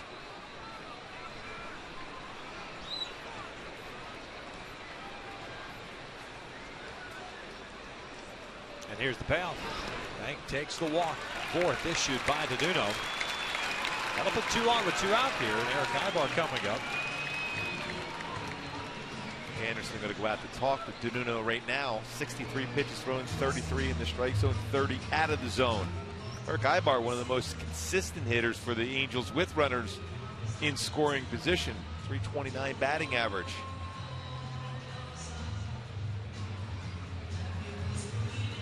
.63 pitches thrown by the right-hander. 33 strikes, 30 balls, yet has a 4-2 lead. And has 2 outs here in the fourth inning. Alfonso Marquez is going to go out and break up the rock pile. 4 runs, 9 hits, no errors, and 7 left on for the Twins. 2 runs, 3 hits, 1 error, and 2 left on for the Angels.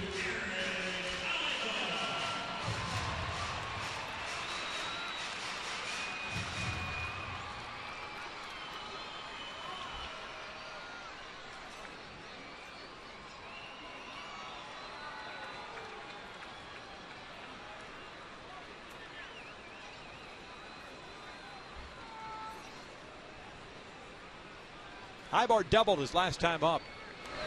Takes inside. 1 ball, no strikes.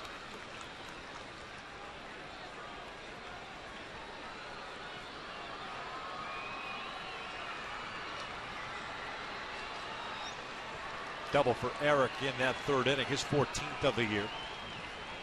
Outfield straighter out from Minnesota. Dome it a little bit deeper than normal out right. Here's the 1-0. Bounce to the first. In the inning.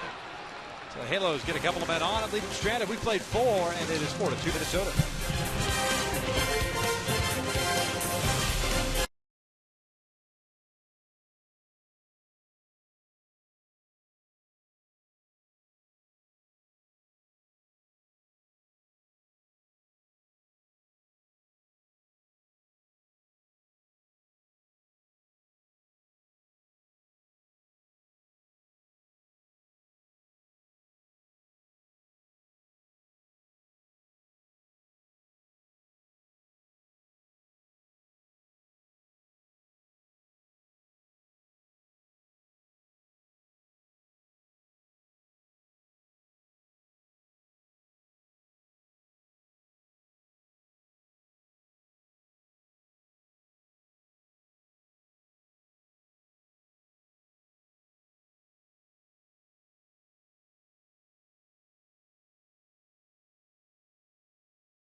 flyweight champ Demetrius Johnson puts his title on the line against top contender John Moraga, highlighting a full night of epic fights. Johnson versus Moraga for the World Flyweight Championship. Fox UFC Saturday is live and free July 27th, beginning at 8 p.m. Eastern. Top of the fifth, Michael Kahn back out.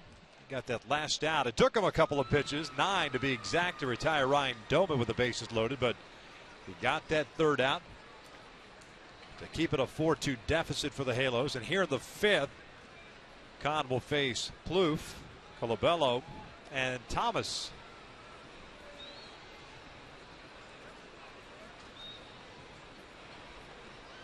Plouffe, the third baseman, 0 for 2. Struck out of the second, hit a fly ball to left in the third. Takes ball one.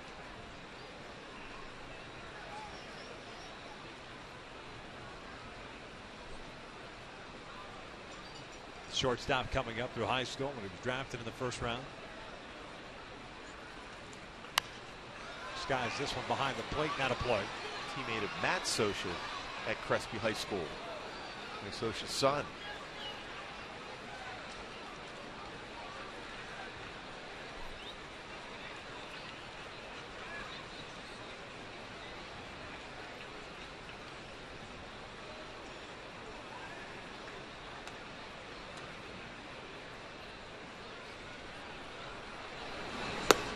One and two. Twin Jetta. Big time prospect of Danny Valencia at the University of Miami. Come up through their system. He struggled. Now a member of the Baltimore Orioles. And with his departure, they decided to move Plouffe over to third base. And he even tried Plouffe at one point in right field. They've been trying to plug that right field spot. It's a guy named Torrey Hunter left. Torrey played right field, but it just seems like their outfield rotation has just kind of, anytime they had somebody, especially with speed, they put him out in center, just fouled off the right. Still at 2 balls, 2 strikes. That always comes to my mind. Tom Brunansky's now their hitting coach. Back the Metrodome. As a matter of fact, during this offseason, that we even talked about it a little bit last year. If Torrey was going to hit the free agent market and test the market and go out there, that Minnesota would be a nice way to go back home, if you will, and play right field for them. In the dirt and a full count now. Certainly they still love him in Minnesota, Torrey Hunter, and ended up with him his 300th career home run against the Twins as a member of the Tigers.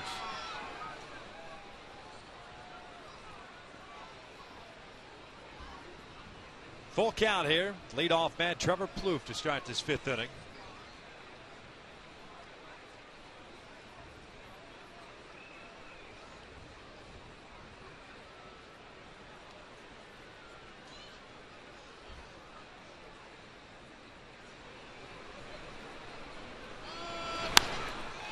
Foul back.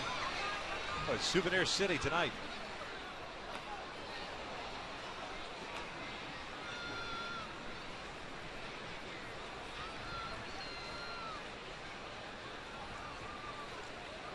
Well, Michael Kahn has thrown some pitches, facing 2 batters. 16 pitches. And has retired 1. Looking to retire 2 on the 17th. It's foul back.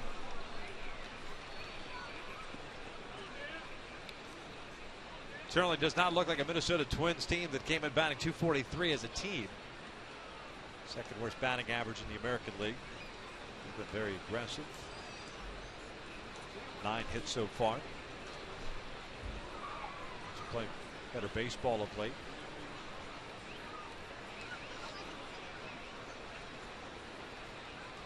Another 3-2.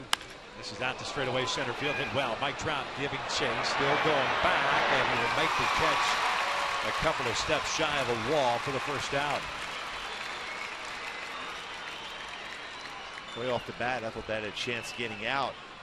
You've seen a number of fastballs. Trout able to run it down in the warning track just in front of the wall.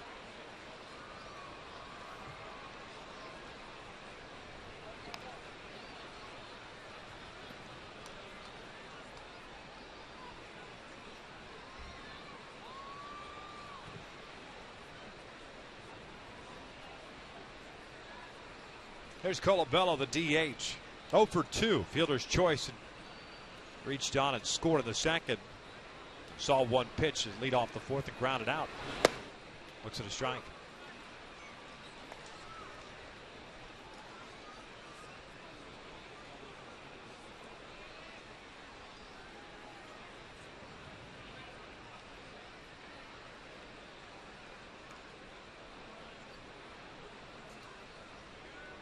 Oh, one pitch. Swing and a miss.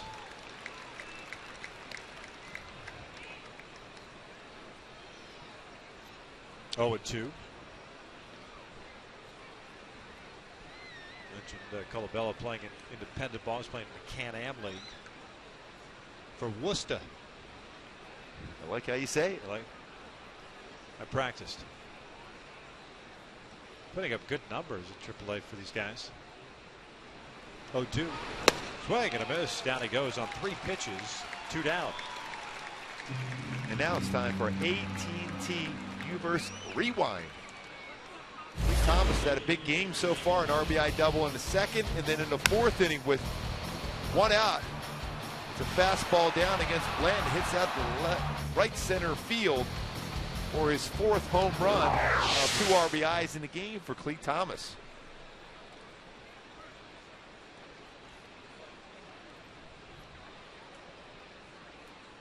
Old school without the batting gloves. Takes down and away for ball 1.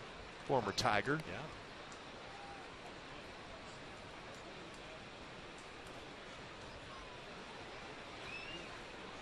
Doesn't look like he has any pine tar on that bat. The Unvladdy.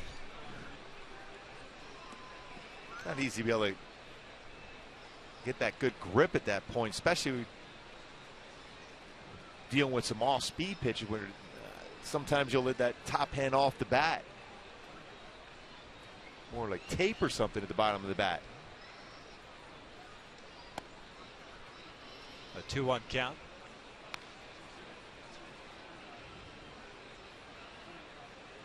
Michael Kahn vying for the first 1-2-3 inning of the night against the Twins. Lamb retired the first 2 to start the game before giving up the single to Mauer. That's as close as he got. Michaels retired the first 2 here in the 5th. 2-2. Consistent life in the fastball for Michael Kahn, 94 to 96 range.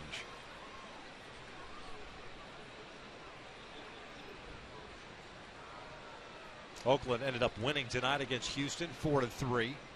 Texas won as well. They shut out the Yankees 3-0. Halos needing a victory to stay 10 back in the West. And Thomas lifts one out to right. Playable for Trumbo, who comes in. Marquez under it. Kahn has picked up the first 1-2-3 inning of the night. We'll head to the bottom of the 5th inning. Top of the order coming up for the Halos. Chuck Trout and Pujols down 4-2.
Chuck, Mike Trout, and Albert Pujols to face Samuel Deduno.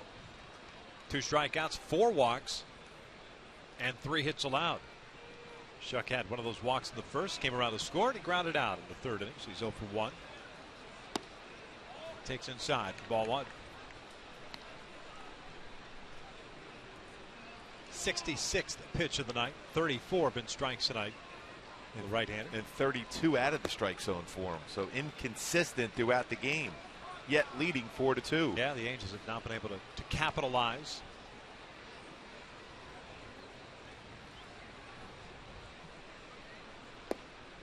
Two and 1. Still the biggest pitch perhaps that Deduno has thrown today was the one that Albert chased in the 1st inning. 2 on and nobody out and a full count. 2-2. Makes you throw a lot of 4-seam and cut fastballs. A lot of movement on that pitch. To the outside corner to catch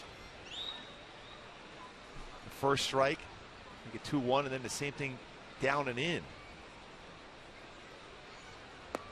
And he got him to swing over the top of that one. There's out number 1. 3rd strikeout for Deduno. This copyrighted telecast is presented by authority of the Los Angeles Angels. It may not be reproduced or retransmitted in any form, and the accounts and descriptions of this game may not be disseminated without the express written consent of Angels Baseball LP.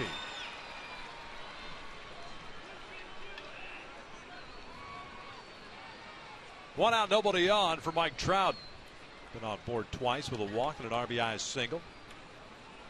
14-game hitting streak now.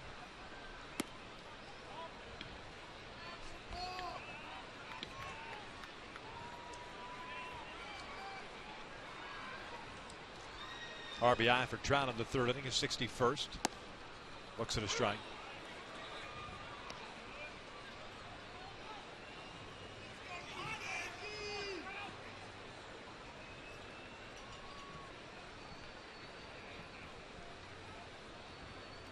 Looks like the Angels will have a new pitcher when we start the 6th as Trout lifts one down the line. Doman comes racing in and toward the foul line. Crosses into foul territory, makes the grab for the 2nd out. Boy, pretty good play by him. He had to go a long, long way to make that catch. Hey, folks, on August the 1st, the Halos begin a 4-game set against the Toronto Blue Jays at 7:05, and fans in attendance will receive an Albert Pujols pint glass courtesy of Farmer John while supplies last. Purchase tickets today at the Angel Stadium ticket office or by logging on at angels.com. Go with the collection that Mike Trout pint glass we had earlier this year. Pretty cool. That was on the night that he hit for the cycle, if I remember correctly, against the Seattle Mariners. There was some giveaway, Mike Trout giveaway that night.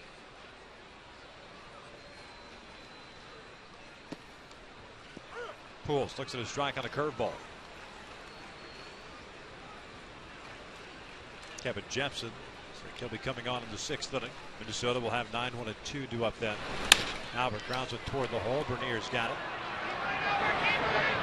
Deduno has his second 1-2-3 inning. 5 complete, 4-2 Minnesota.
Some outstanding stuff, especially with the fastball. Chris Colaballo, fastball away, then tries to catch up with that fastball and right down the heart of the plate. A swing and miss. 3 great fastballs, 94-96 for Michael Conn to get the swing and miss. Well, Kevin Jepson takes over on the mound here to start the 6th inning with the Halos down 4-2. Michael Conn an inning and a third. Retired all 4 batters, including that strikeout you just broke down eloquently. Kevin Jepson pitching in his 29th game. 1-2 mark, 3.97 ERA to face 9-1-2 for the Twins. 25 strikeouts and 22 2/3 for Jepson. It's an opportunity to be able to reestablish his fastball and throw strikes here.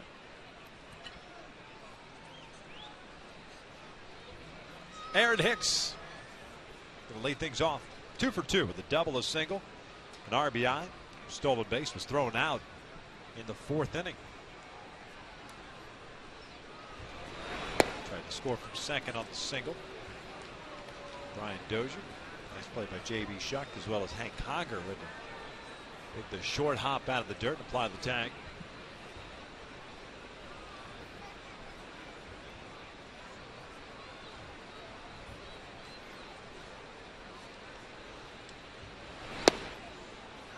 Jepson immediately comes in and falls behind at 2 balls, no strikes. 9 hits for Minnesota, 3 for the Angels. Halos tonight 1 for 6 with men in scoring position. Minnesota 3 for 7.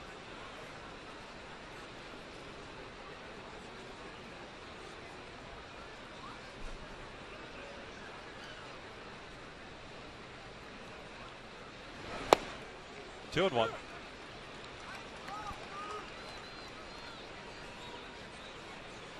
Boy, free and easy at 97 back-to-back pitches for Jepson. Just the trust. You don't have to try to hit the corners necessarily. Trust a little bit of movement that he has definitely with his fastball. You try to be too fine.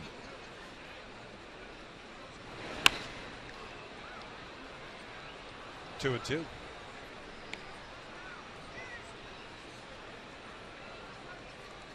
And this is an opportunity for Jepson to reestablish also his slider. Even though it's 97, Hicks is late on that one. He will chase a breaking ball. Just don't overthrow it if you're Kevin Jepson.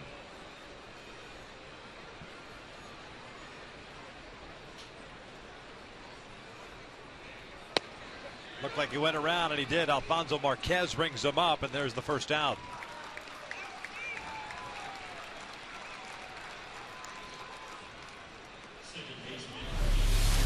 In action on this pitch, the target set by Hank Conger.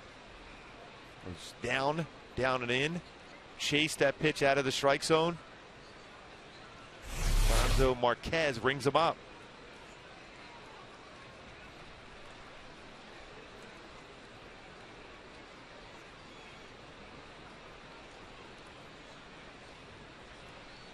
Top of the order, Brian Dozier, the second baseman. 1 for 3 tonight. 2 strikeouts, a single, and a run scored.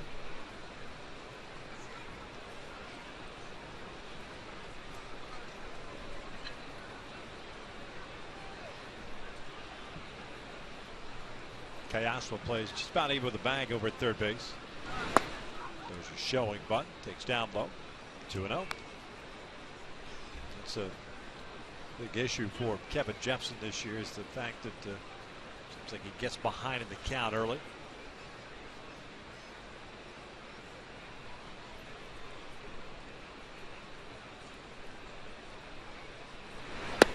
Three balls, no strikes.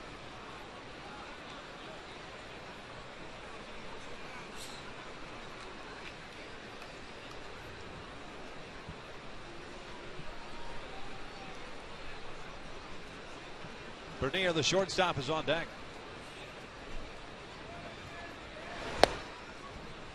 3-1. Those are former 8th round pick. Twins. Southern Miss.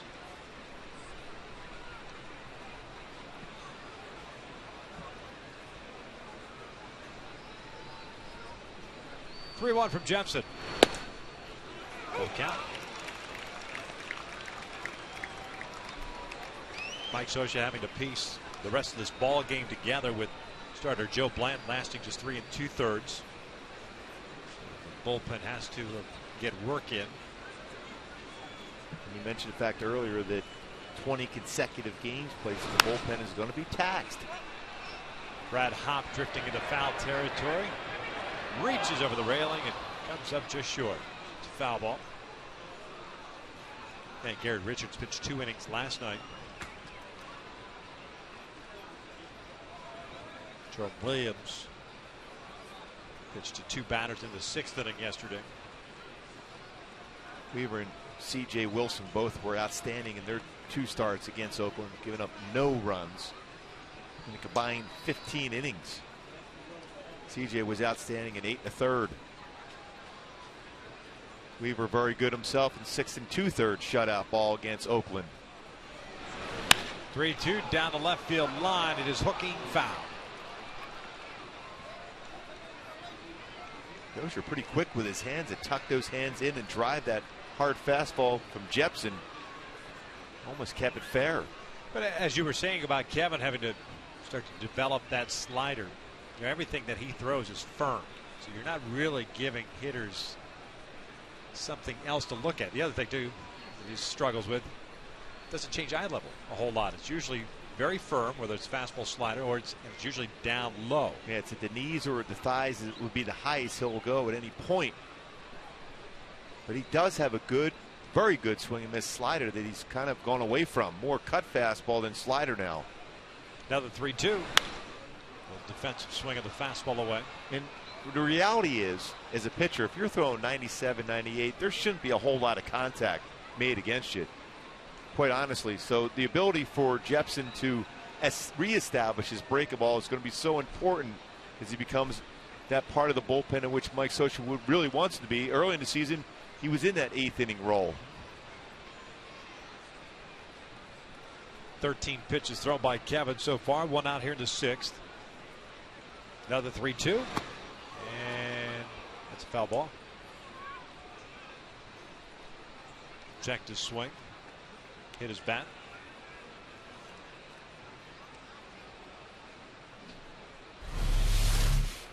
This fastball had some running action.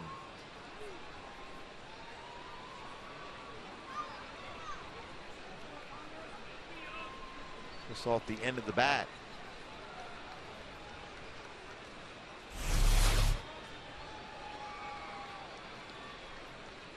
You can just tell by his reaction, he's gearing up to try to catch up to that fastball. So he's already got the bat moving because everything is at that 97, 98, 96 range. This will be the 10th pitch of the at-bat.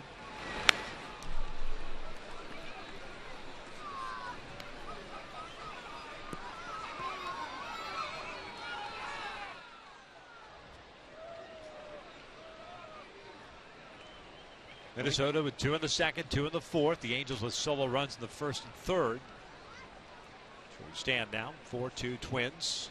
First of 3 against Minnesota. 7:05 game tomorrow. 12:35 business person special on Wednesday. There's a ground ball. There's a breaking ball. It's Callaspo picks it up, fires across. You can see the difference in the swing. He was out in front. He rolled over because he's gearing up for a 97-mile-an-hour fastball. And then the difference in speed. He's out in front, hips are open, and he rolls over on a ground ball. Snap the breaking ball just off the end of the bat, but because the change in speed's got an easy out for Kevin Jepson. That's a tight slider too. Whenever you see that little dot on the baseball. That's a true slider. You know, some people call it a cut fastball, but that was a true hard slider. Bernia, the shortstop, takes inside. 1 ball, no strikes. He's 1 for 3. Doubled home run in the 4th. First big league hit. And RBI.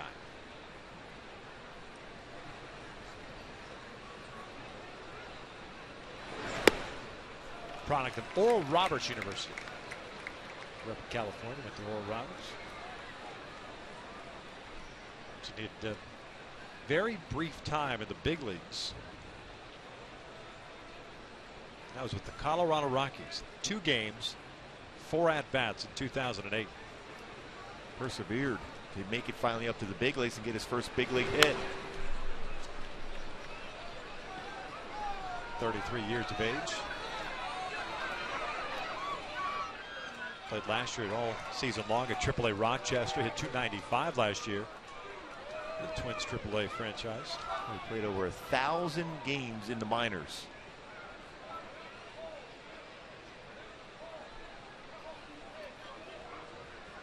Well, he's big time. He has a fan and everything here at the game. Called strike 3. Good breaking ball there on the corner. It's a 1-2-3 inning for Jepson. We'll head to the bottom of the 6th inning. 4-2 Minnesota.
We talked about earlier, headlines around the majors. Matt Garza was traded today to the Texas Rangers for some minor league prospects, and Ryan Braun suspended for the final 65 games of the season.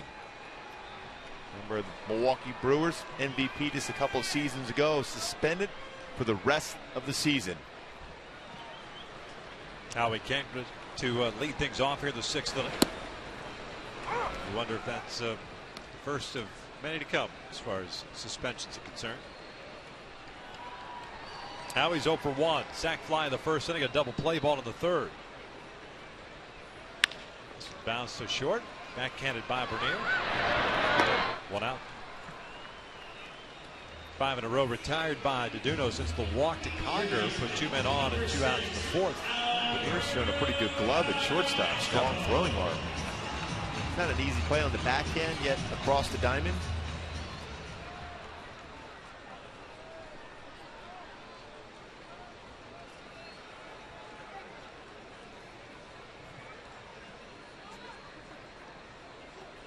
That's 6 plays he's made at shortstop tonight, including able to turn a double play. Callaspo's 0 for 2 with a fly ball to center and a ground ball to second.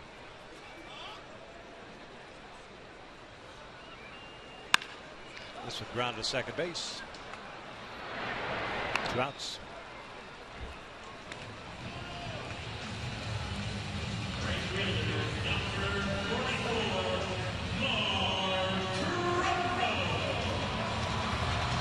Brings up Trumbo. Mark had a 1-out single in the 4th inning. 1 for 2 tonight. Just 3 hits for the Angels. Samuel DeDuno. Halos had 4 hits yesterday against Bartolo Colon.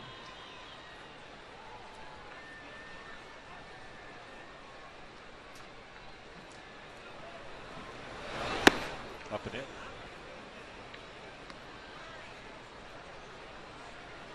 Halos have action in the bullpen right now. Scott Downs getting ready.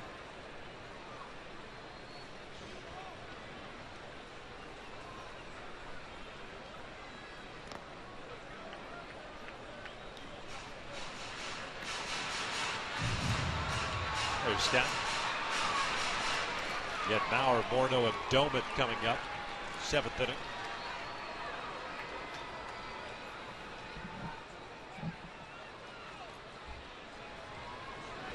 Whoa, watch out. Right over the head of Trumbo. 3-0.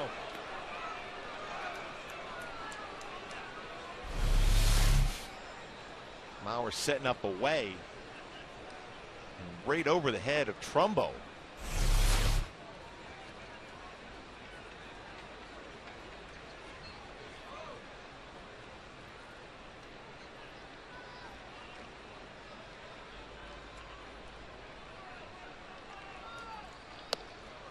That's a 4-pitch walk with 2 outs.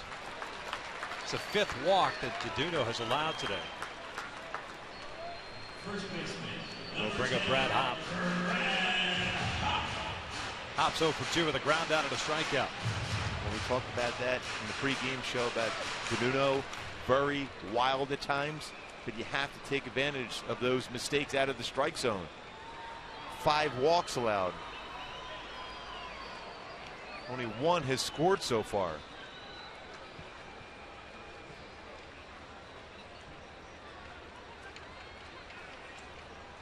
Hop bounces this one over to second base. And the inning comes to an end. 2-out walk, stranded at first. 6 in the books. It is still 4-2 Minnesota.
And he sailed that pitch, one of the 84, over the head of Mark Trumbo prior to the 4-pitch walk.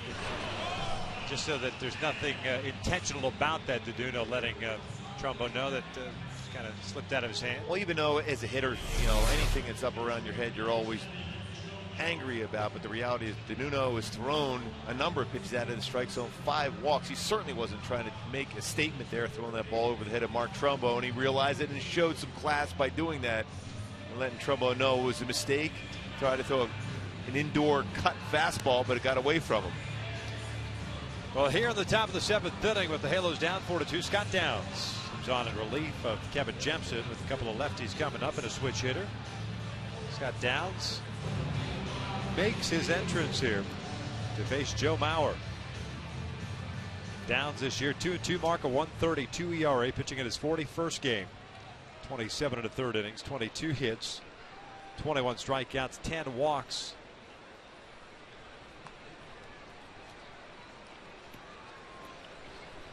Downs has been throwing the ball very well of late. Great command of his fastball, both inside and outside against lefties.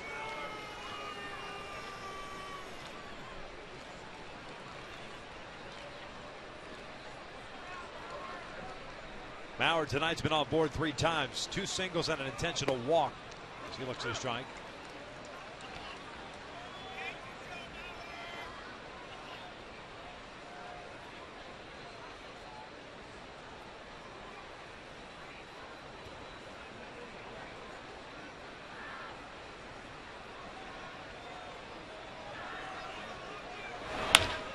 Grounds it toward the middle. Kendrick can't get it. 3-hit game for Mauer.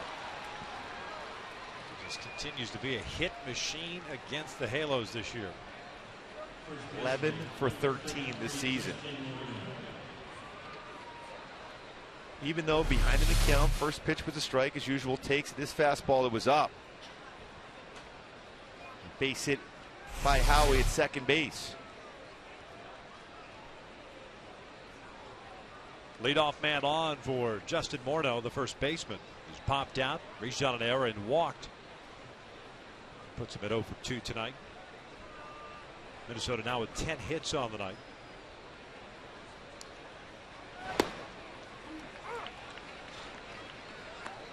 Blanton gave up 9 hits, including the home run to Cleve Thomas, 3 2/3. Gave him 4 runs earned, 4 strikeouts, 2 walks. Could have been more had it not been for Michael Kahn retiring Ryan Doman for the 3rd out in the 4th inning. That was a bases loaded 2-out situation.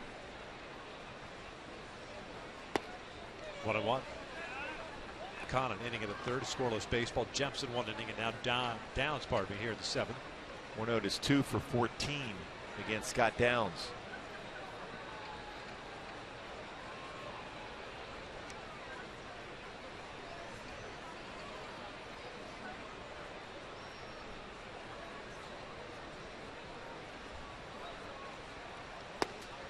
Two and one.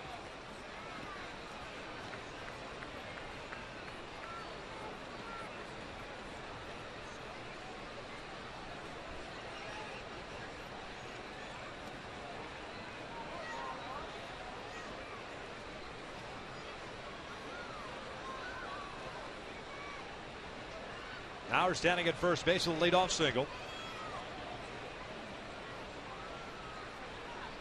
2-1. Grounded towards short. Ibar with a backhanded grab, flips it backhanded to Kendrick for 1. Relay not in time, but what a play by Eric Ibar to get the lead out. Outstanding athletic skills at shortstop from Eric Ibar. Ball was hit right on the nose by Justin Morneau. And the backhand and the flip over to Howie. Tried to turn 2. Unable to do so, but a big out.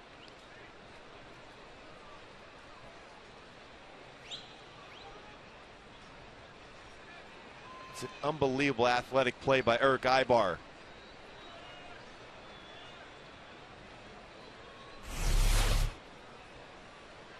Here's Ryan Doman. Spins around to hit from the right side with Morneau at first. First one's outside. Doman 1 for 3, a single back in the 2nd. First 3 plate appearances coming from the left side of the plate.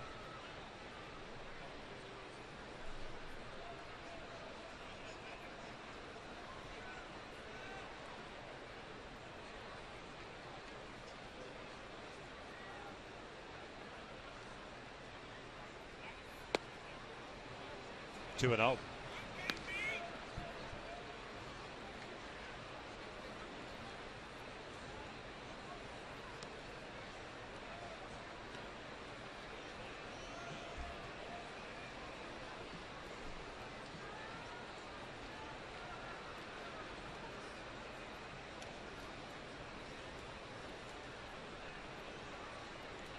This one hopper to Ibar. Feeds Kendrick with a backhand again. Relay at first. Got him this time. Inning-ending double play. Wow, what a display by Eric Ibar with that glove at shortstop.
And one, Conger, Ibar, and Shuck, and a couple of fantastic plays by Eric. Well, there's a reason why Eric Ibar has won a Gold Glove before. A rocket hit and able to turn a double play on that baseball. And one to the backhand, the flip to Howie at second once again. I mean, these baseballs were hit as hard as you can hit. Yet Ibar made two outstanding plays. With those plays, got 3 outs. Hank Conger looks at a strike. Conger tonight, strikeout and a walk, so he's 0 for 1.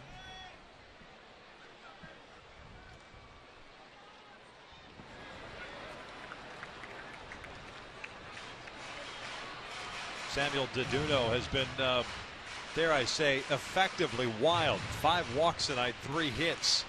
He's definitely avoided the middle of the plate. There's no question.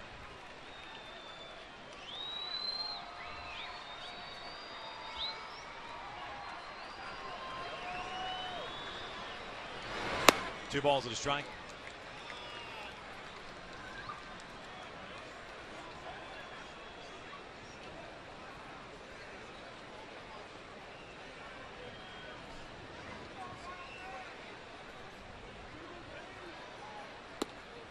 That just missed the corner.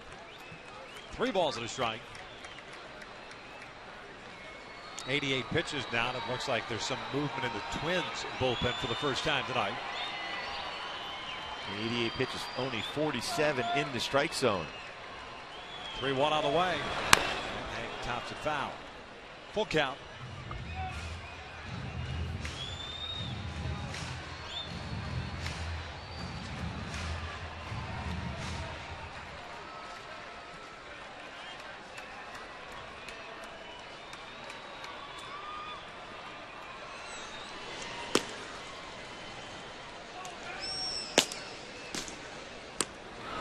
Conger rips one down the line, but it hooks foul.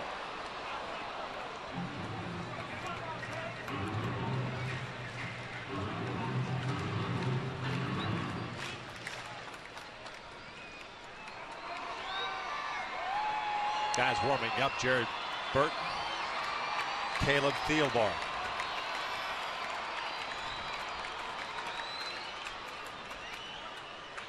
Full count on Conger with nobody out here the 7th. That is hit in the air to right. Dolman moving back on it.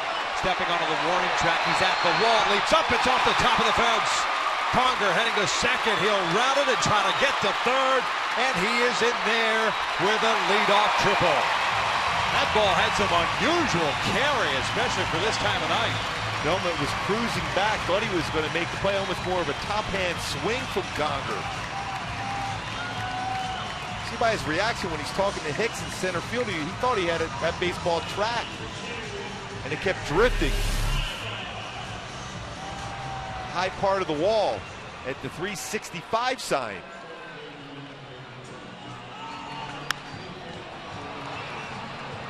Well, Conger's watching how far that ball is going to drift, and all of a sudden he sees it by the wall, and since he's got a chance at his first triple of the season, and slides in with that triple. Second career. Yeah, a 1.5 feet or 2 feet to the right. That's a home run.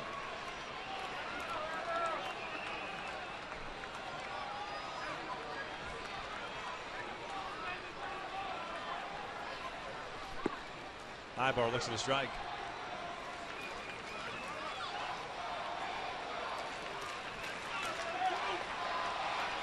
Triple by Conger, the 4th hit tonight for the Halos. Ibar has one of them. Doubled down the line and scored in the 3rd inning. Plouffe playing in at 3rd. Ibar waves at that one. And it is 0-2. Really all you're looking for here is worst case scenario, get a ground ball in the middle part of the field. You'll get the run home.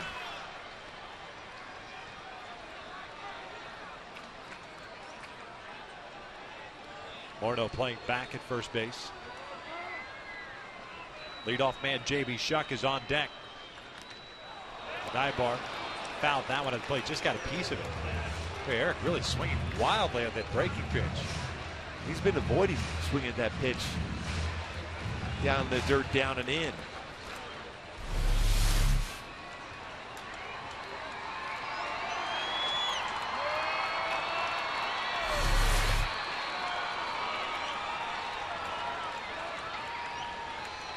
No balls, 2 strikes. Kiger at third. Down 4-2 here in the 7th. Check swing. He went around. 1 out. 4th strikeout now for DeDuno.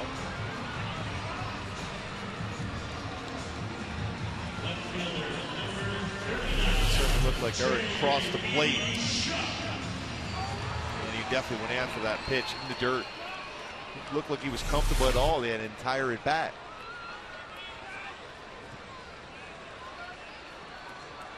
Morneau plays in at first now. Plouffe in at third.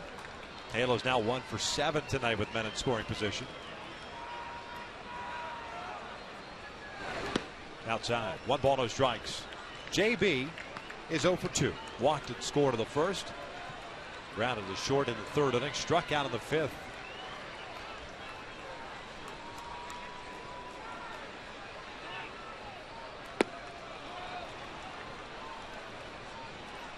All of a sudden chasing a lot of pitches out of the strike zone. DeDuno has thrown a lot of pitches out of the strike zone during the course of the game.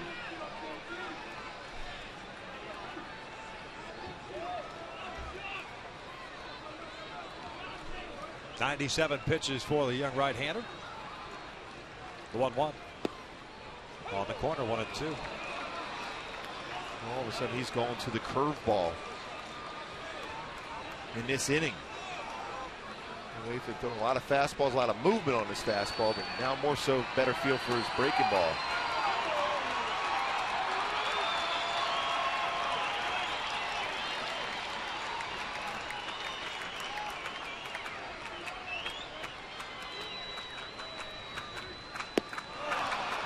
Struck him out.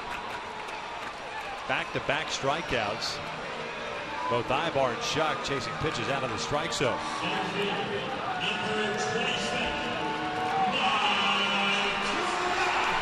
Another breaking ball we talked about. DeDuno going with his breaking ball. And they snapped that one off and got another swing and miss. Unusual to see a pitcher with a chain in his mouth as he's throwing the baseball.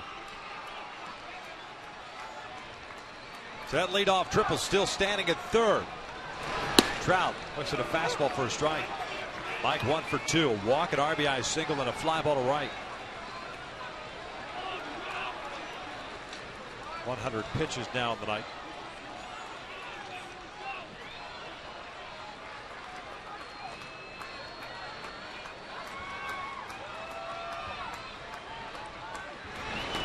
In the dirt, nice block by Mauer.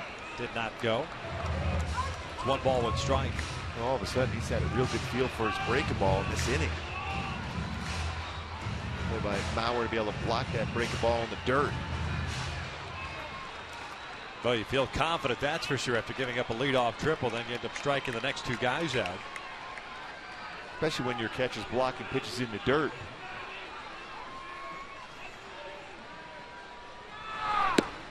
Off the plate, 2-1.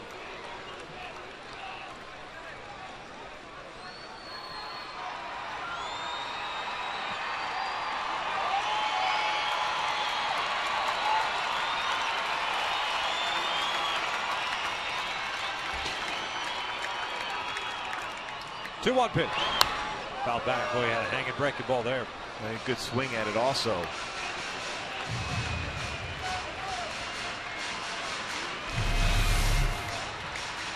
Boy, got underneath. You can see by his hand, and that baseball stayed elevated.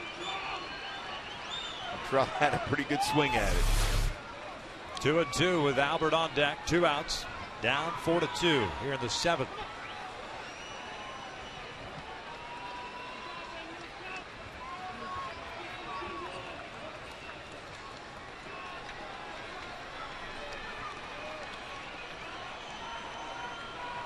Two. Breaking pitch, ground to short. Bernier has it. Angels waste a golden opportunity to bring in a run. They leave the leadoff triple stranded at third. Still down 4-2.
Burger. And by Chase. Send money to almost anyone, anywhere with your smartphone. Chase Quick Pay, so you can. We start the 8th inning with the Angels still down 4-2. Unable to get that run across a leadoff triple, and DeDuno does a heck of a job striking out to it and getting Trout to ground out. Staying De La Rosa on the mound, pitching in his 44th game. 4-1 mark and a 3.45 ERA. He's done a great job out of the bullpen from Mike Scioscia. Power fastball, 94-97. Split finger fastball, curve slider. Takes over for Kevin Jepson, or pardon me, for Scott Downs, who had taken over for Kevin Jepson. Downs with 1 inning, 1 hit, everything else zeros, helped out by the defensive Ibarb. But it's still a 4-2 deficit for the Angels. And the struggles now for the 3rd consecutive series for the Halos with men in scoring position continues to be a huge issue. Nothing taking anything away from that young man right there. He did a heck of a job with that curveball into 7th inning. The Halos tonight 1 for 9 with men in scoring position. After picking up just 1 hit with men in scoring position, 1 for 11 in the series against Oakland.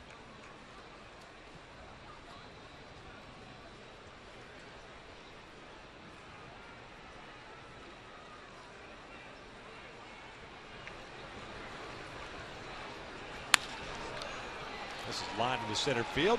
Leadoff single for Trevor Plouffe. Let's go back to our Hyundai key to the game. Talked about the need to be able to jam some of these hitters. Jamming me from Minnesota. They're always looking out over the plate. That's always been their approach, back up the middle. The bullpen's been very solid since coming in for Joe Bland, who struggled. Bullpen been shut out baseball since. It's going to be important now for De La Rosa to be able to jam a hitter here, possibly get a ground ball double play.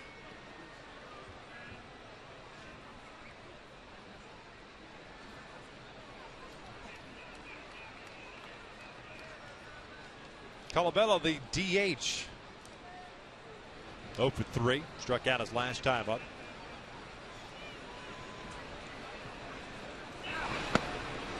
Rosa delivers a strike.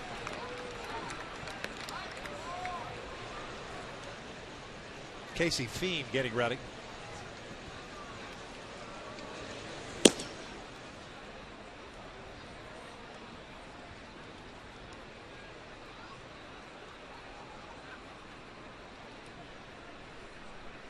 Plouffe over at first base. Twins' 11th hit tonight's game. This is the line of left center field. That's a base hit. Trout cuts it off. Plouffe rounds second. Will head to third. Colabello slams on the brakes. And the first 2 have reached to start this 8th inning. One thing you cannot afford to do, especially the way this bullpen for Minnesota has pitched this season, to fall further behind.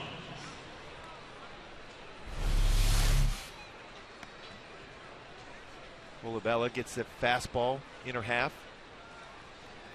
It's that ball in the gap. Trout able to run it down. But Plouffe going on that base hit easily gets into third base. Jamie Carroll pinch running at first base for Colabello.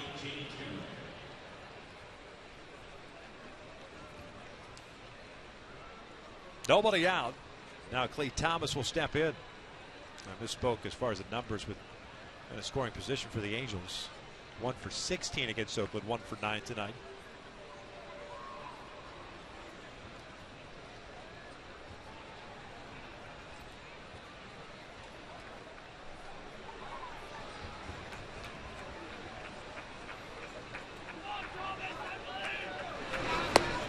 One ball, no strikes. Thomas 2 for 3 with an RBI double in the 2nd inning. Home run off Blanton in the 4th and a fly ball to right in the 5th.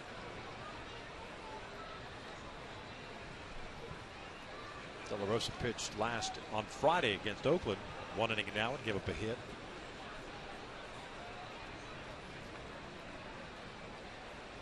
Infield in for the Halos.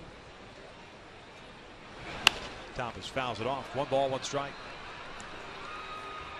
As we were talking earlier in the game, that how you can change the momentum with a fine defensive play or a great stop from the pitching side of things. Saw with Bland for that third inning. Angels tied it up at the bottom of the third. Same could be said here for Deduno, giving up the leadoff triple, then retiring the next three, and all of a sudden, boom, back-to-back hits to start the eighth. Boy, your offense always responds when you have a pitcher do something like that. A leadoff, they're willing to give up that run also, yet he did not allow one with a couple strikeouts and a ground out to finish off the inning.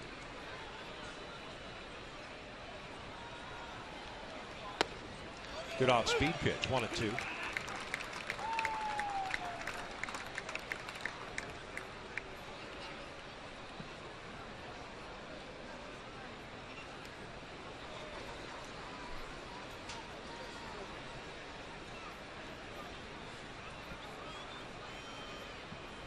Plouffe standing at third. Pinch runner Jamie Carroll at first base.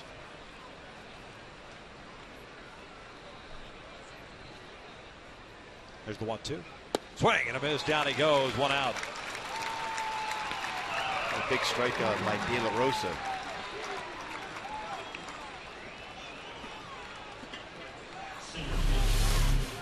Big curveball. Great break to that pitch. Their split finger fastball to pitch before. You got to pay attention to potentially see a suicide squeeze here put on also.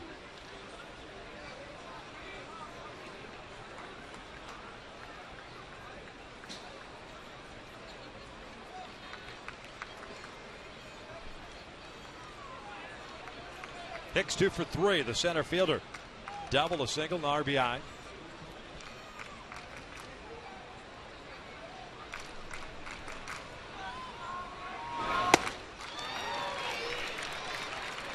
Pretty good fuzz on that fastball.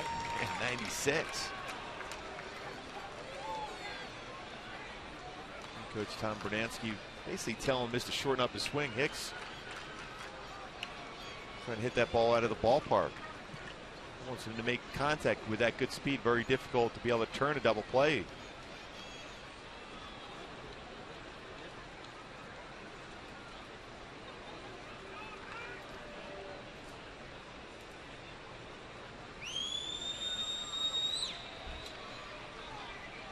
Down and in. Evens up the count at 1-1. Plouffe led off the inning with a single. Colabello follow with a single of his own. A strikeout of Cleve Thomas.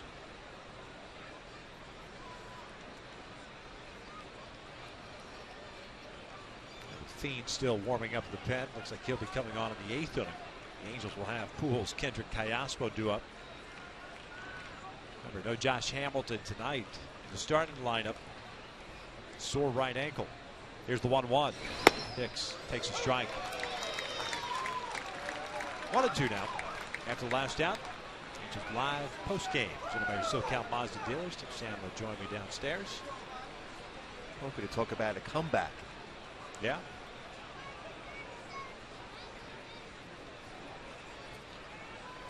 At least it won't be Deduno on the mound, it looks like. As funky as he has been today with the 5 walks, picked up 5 strikeouts, just 4 hits allowed and 2 runs.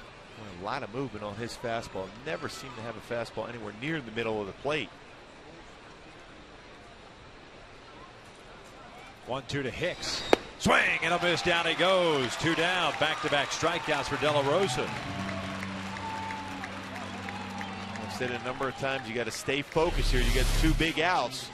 That third out is always the most difficult. Another very good curveball from De La Rosa. It's another punch out. So 2 outs, runner still at the corners. Brian Dozier at the plate. Second baseman tonight, 1 for 4. Singled and scored in the 4th inning.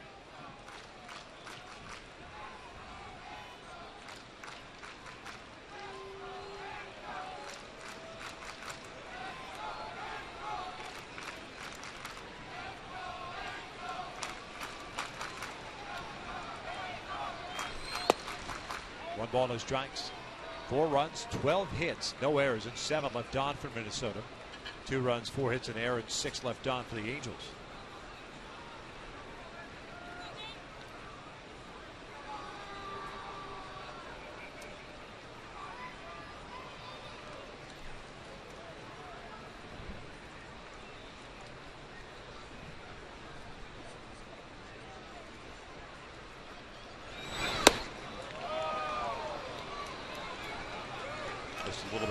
It's 2-0.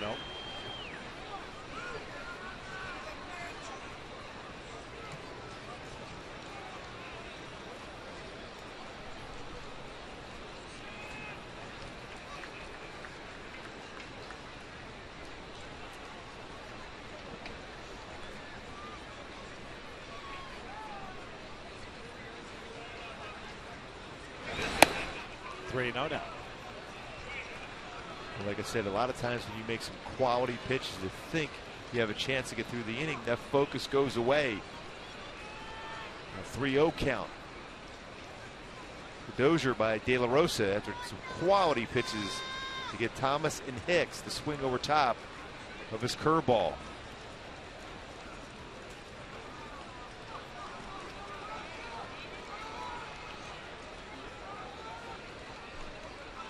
Bernier, the shortstop, is on deck.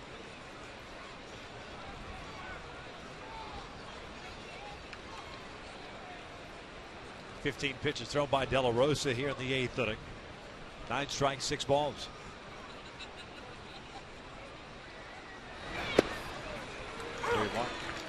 De La Rosa, the 4th reliever used by Scioscia tonight after Blanton could make it through 4. 3 2/3, 4 runs on 9 hits. Kahn an inning and a third. Jepson and Downs 1 inning. Now Dane here in the 8th. Tommy Hanson slated to make the start tomorrow night. He's probably going to be on a pitch count also. So the bullpen is going to be used again quite a bit tomorrow night. Full count. Roster move forthcoming. 2 games in a row, which you had to get some length out of your bullpen. Here's Tommy.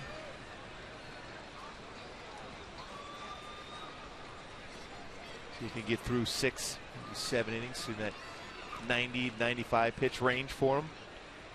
Kyle Gibson going for Minnesota. Hop backs up at first. Carroll will be off with the pitch. Floof over at third.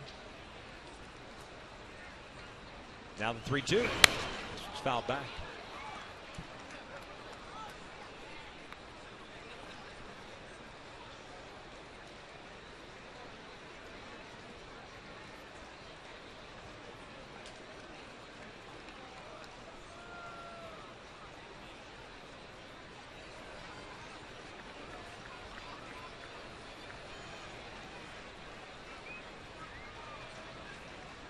Pujols, Kendrick, Callaspo for the Angels at the bottom of the 8th once we get there.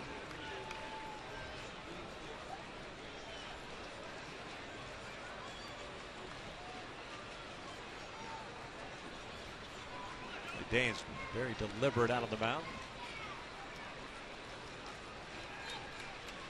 Picked up a couple of strikeouts after giving up back-to-back hits to start the inning.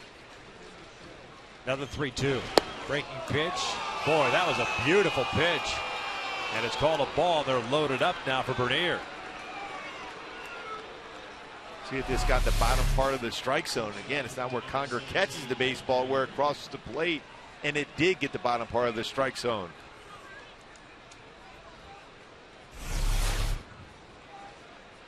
So the base is loaded now with 2 outs. And here's Bernier, the shortstop, who doubled home run back into 4th. First big league hit and RBI for him.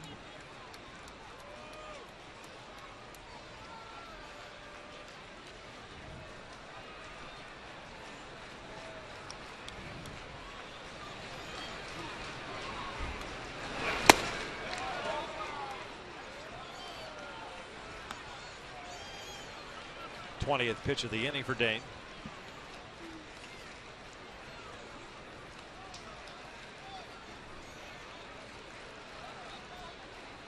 Twins had the bases loaded back in the 4th inning. That was that long at bat that Doman had against Michael Kahn. And eventually popped out. He fouls it off. 1 ball, 1 strike.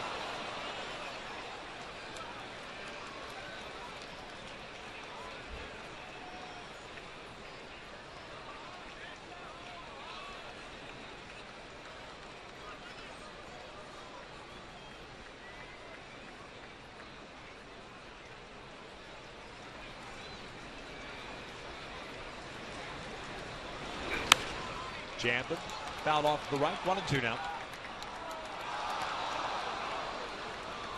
33,363 tonight. He's taking a walk around the mound again to come back. Looks like he may go with a curveball at this point.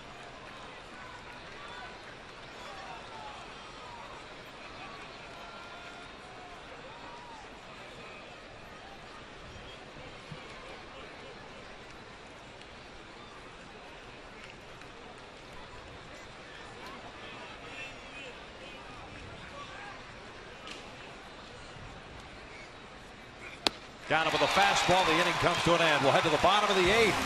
The Angels with 3, 4, 5 coming up, down 4-2.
Halos tonight.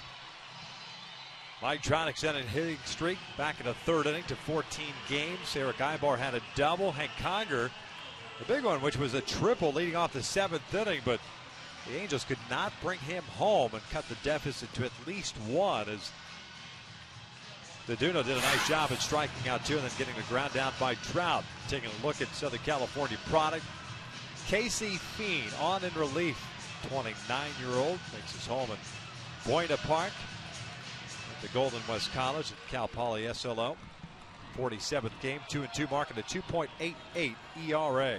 A lot of cut fastballs from him. Fastball 89-93 slider, but a lot of cut fastballs. Over 47% of his pitch will be his cut fastball.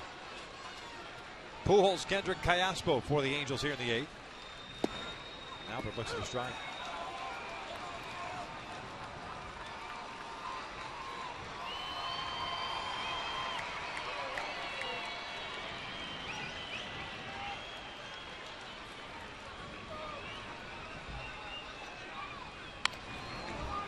Oh, with 2.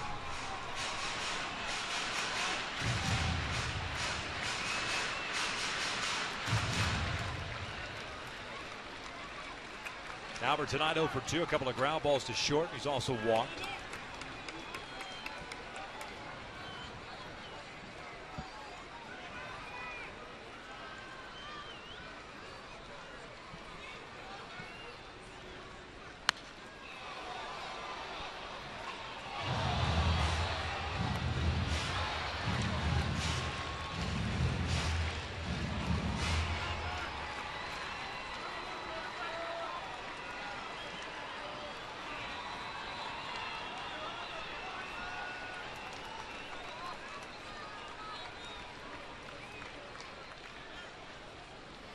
Fiend does not waste a whole lot of time on the mound. Lights out since the end of May as that fastball's high. 1-2. A .44 ERA with 1 walk, 24 strikeouts since May 28th. And opponents hitting just 134 in that stretch. Well, a good job as far as hitting the outside corner so far in the sequence against Pujols. Changing eye level upstairs. 2-2.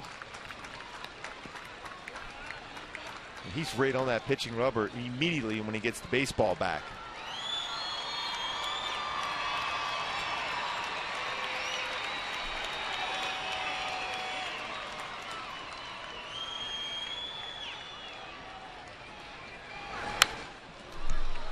Albert just saving his at bat there with that swing. Keeps the count at 2 balls, 2 strikes. Being originally with the Tigers, 20th round pick by Detroit in 06. Pitched the big leagues 9 games in 2009, 2 games in 2010. Season with the Astros in the minor leagues, and last year with Minnesota. 35 games out of the pen last year. 2-2 again. Side, full count.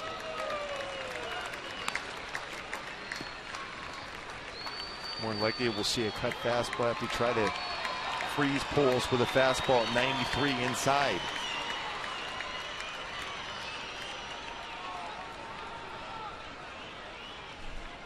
Here's the payoff. Albert pulls it foul. Samuel Deduno, by the way, 7 innings, 2 runs, both earned, 4 hits, 5 strikeouts, 5 walks. Looking for his 6th win of the season. And his best inning was his last, the 7th. Boy, did he bear down and threw some outstanding curveballs. Certainly did. Another 3-2. Broken bat looper out to left. Going out as a shortstop Bernier. There is out number 1. MLB.TV celebrates 11 years. You can catch all of the second half action in HD quality. You can watch every out-of-market game live on more than 350 mobile and connected devices. Visit MLB.TV. Baseball everywhere.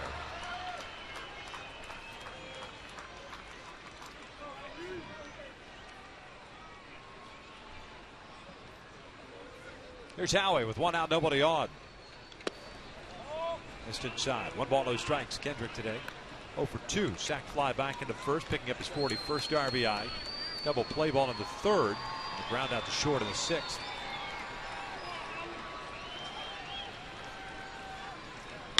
Pulls this one through the hole on the left side. There's a base hit. Will bring up the tying run in Alberto Callaspo.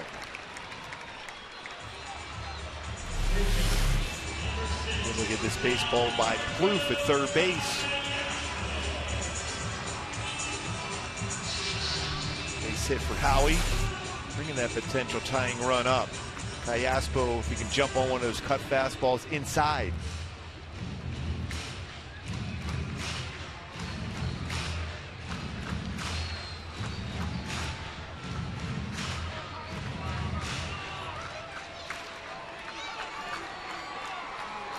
Alberto Callaspo tonight is 0 for 3.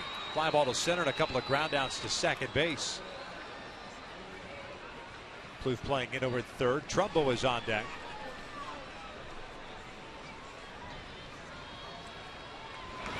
Callaspo pops it up.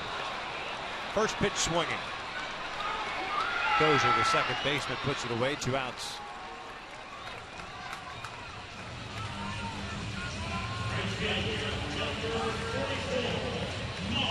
Nestor Frieri, the right-hander. Only if the Angels tie it or go ahead. Otherwise, it'll be Michael Roth in the 9th with Mauer, Morneau, and Dome at duet for the Twins.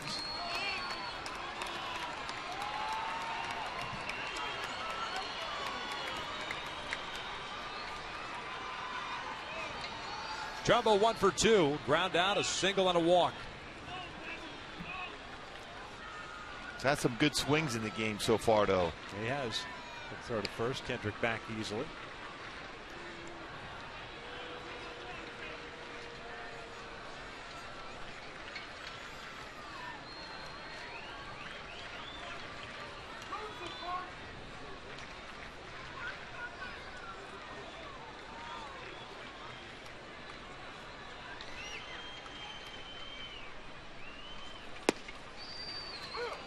0-1. A pretty good combination between his cut fastball and his slider. Again, not overpowering with velocity-wise on his fastball. 92, 93 his best fastball, but his cut fastball and slider very good.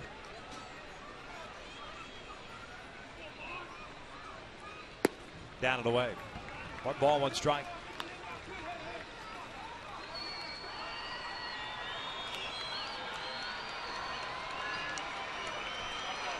Angels have just not been able to get going offensively in this game. Not been able to send more than 5 guys to the plate in any one inning. Still go back to that first inning. No question. 3-2 pitch to Pujols. Yep. Chased. Especially when youngsters on the mound walk the first 2 batters. And when they're both guys going on the pitch, 3-2 pitch by Nuno to Pujols. He swung at something out of the strike zone and hit a ground ball. Then she ended up scoring a run, but it could have been a huge inning. 1-1. 1-2. Keane stayed away from him. Looked like Martin. He spun off that pitch a little bit. A ball and 2 strikes. Brad Hop on deck.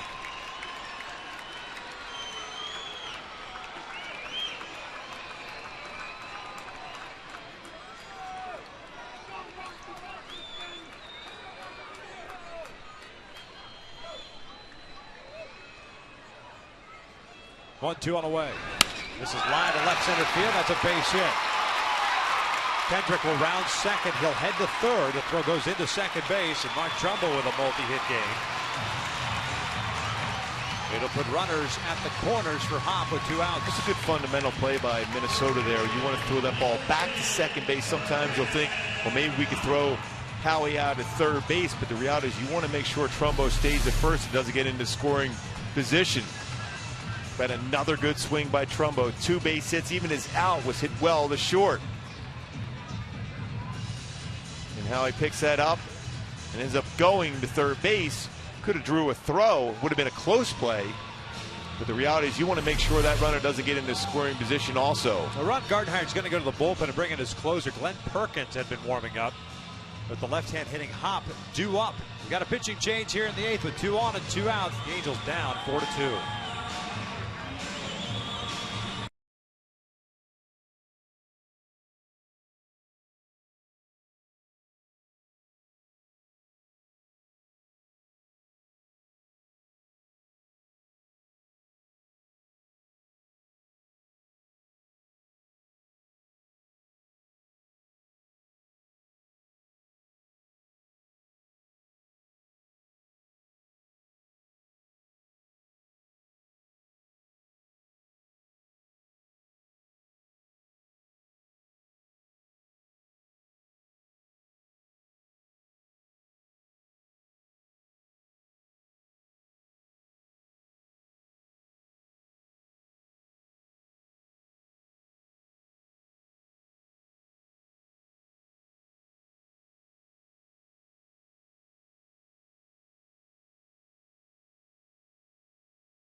The Halos with a couple of men on at first and third. Take a look at our Nissan upcoming schedule. 2 more games against the Twins tomorrow night and then Wednesday afternoon. Then it's up to the Coliseum. 4-game series against the Athletics, and on Monday down in Texas, 3-game series against the Rangers. Glenn Perkins, the closer, comes on in relief here. Takes over for Casey Fiend. 38th game 1.72 ERA, 23 saves. And he'll face a pinch hitter. Colin Cowgill will pinch hit for Brad Hahn. Yeah, Perkins, former starter for the Twins, has really adapted well to the closing position. Fastball 93 to 97 and a slider. Cowgill with the Angels 2 for 5. Swings the first one, fouls it back. It's a 0-1 count. Perkins 49 strikeouts in 36 2/3 innings pitched this season.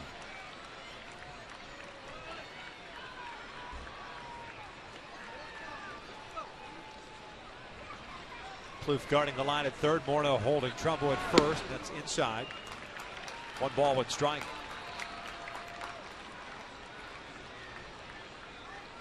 Perkins currently with an 18-inning scoreless streak.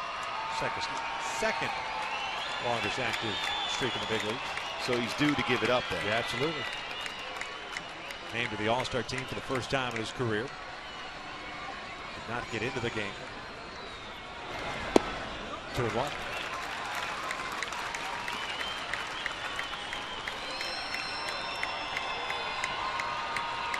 Last outing for him was 2 days ago against Cleveland.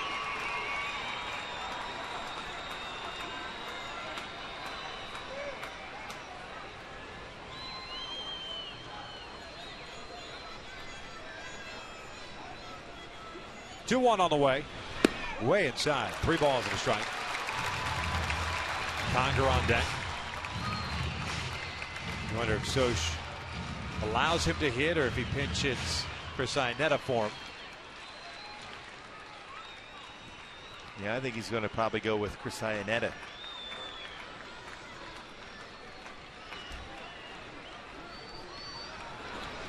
And his line to left, a base hit. Cowgill with an RBI single. It's a 1-run deficit. 4-3 Minnesota. Oh, nice at bat by Cowgill. Had a good swing the first pitch. Took 3 pitches in a row out of the strike zone. And gets a fastball there on a 3-1 count. Base hit. Drives in a run to left field. Nice approach to that baseball. Boy, great swing. Picks up his first RBI as an Angel. And Chris Iannetta will indeed come up to pinch hit for Hank Conger.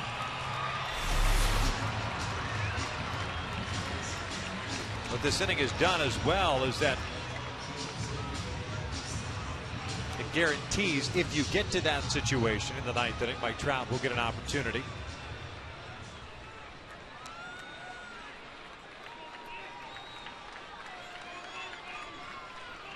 Tying run at second base. Go ahead run standing at first. Iannetta, .215 batting average. 6 home runs, 27 runs batted in as a pinch hitter this year, 0 for 3.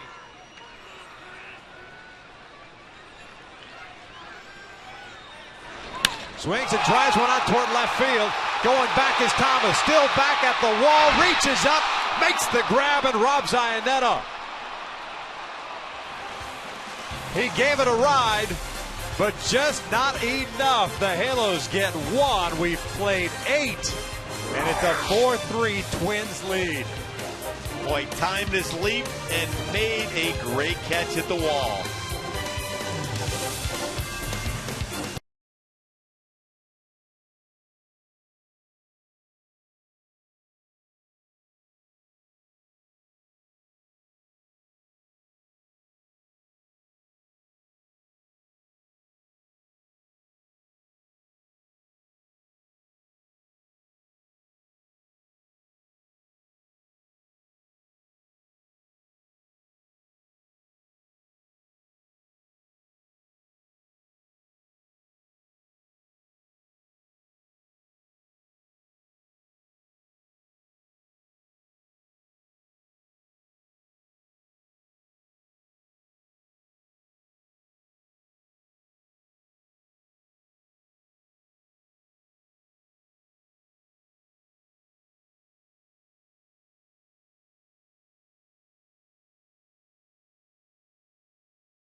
tonight. A couple of hits, a couple of extra base hits, a double with an RBI, a home run as well, and then now a fine defensive play robbing Chris Iannetta. Boy, Iannetta thought he got this baseball. Chance hit a 3-run home run. Thomas timed his leap perfectly, got back to the wall, never took his eye off the baseball. Timed the leap, and looks like that would have been a home run. Yeah.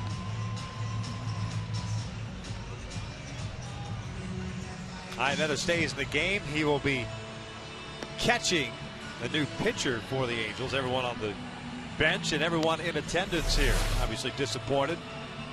As we start this ninth inning, it's 4-3 Minnesota. Michael Roth, the lefty, comes on in place of Dane De La Rosa. He'll have his hands full here with Mauer, Morneau, and Doman keeping it a 1-run deficit. So far, the bullpen's been outstanding for Mike Scioscia tonight. It's up to Michael Roth to continue that success. Colin Cowgill will pinch hit, picked up the RBI single, stays in the game. He's in right field. Mark Trumbo goes from right field over to first. Mentioned Iannetta stays in the game behind the plate. You saw the line for Michael Roth last night, or yesterday I should say. Pitched the ninth inning, but it took him 19 pitches to get through that ninth inning. 3 fly ball outs. Ernesto Frieri was warming up. Granted, not a save situation, but had that option. They're going to go with lefty-lefty here. The first 2 batters, and Doman will spin around to hit from the right side. Mauer 3 for 3 and an intentional walk. He's been on base all 4 times. This one's in there for a strike. Oh, what could have been for Chris Iannetta. Well, against a very good closer in Glenn Perkins.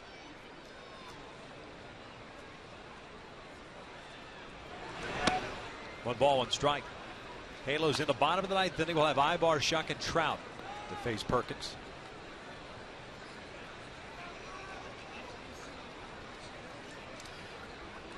But the key, of course, is getting through this half of the inning unscathed. Yeah, you have to keep it at a 1-run deficit. 1-2. The reason why, if Ibar gets on, you have some options then at that point. Mike Scioscia can have J.B. Shuck bunt, do all kinds of things to be able to create that 1 run. When you're down by a couple runs, it's more difficult. Then you're looking for the long ball at that point.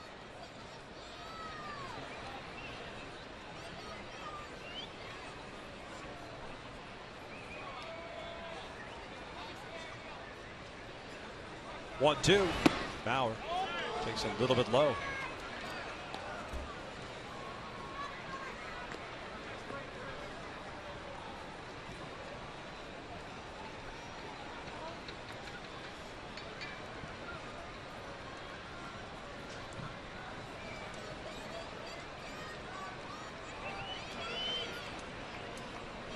Two now.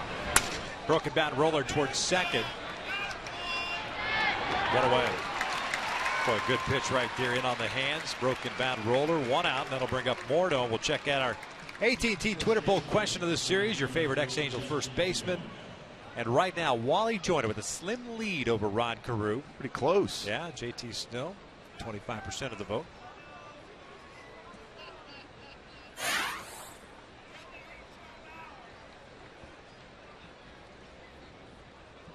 One out, nobody on for Morneau. 0 for 3. Did draw a walk in the 4th.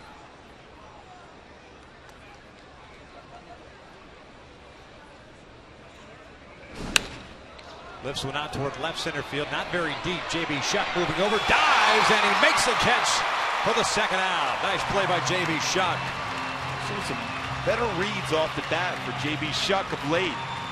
Playing left field. Able to track that one down. Nice play. That baseball initially was destined for a base hit, possibly a double. So 2 outs, nobody on for Doman, the right fielder. 1 for 4 tonight. A single back in the 2nd.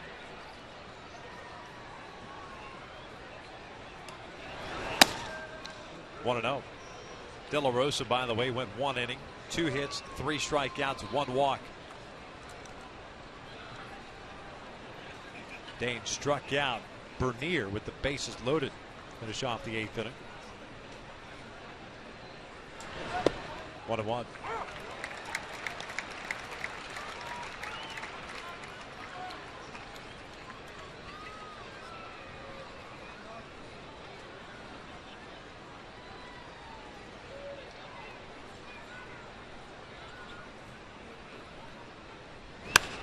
Doman fouls it off to the right. It's 1-2 now.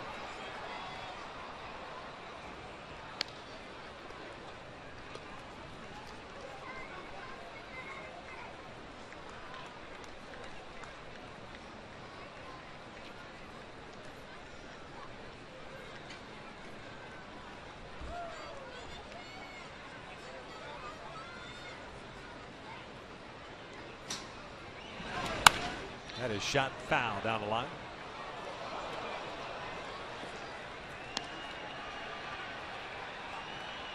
Got to use the body. Keep it in front of you. Yeah. Didn't rub it either. No, he played it off well. Well, it's because you go jogging after the baseball, everyone forgets the fact that it just drilled you. You feel it. Yes. They're not looking at you anymore. Nice play.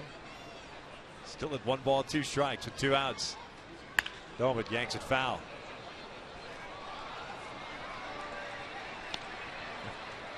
Right by the security guy down there also.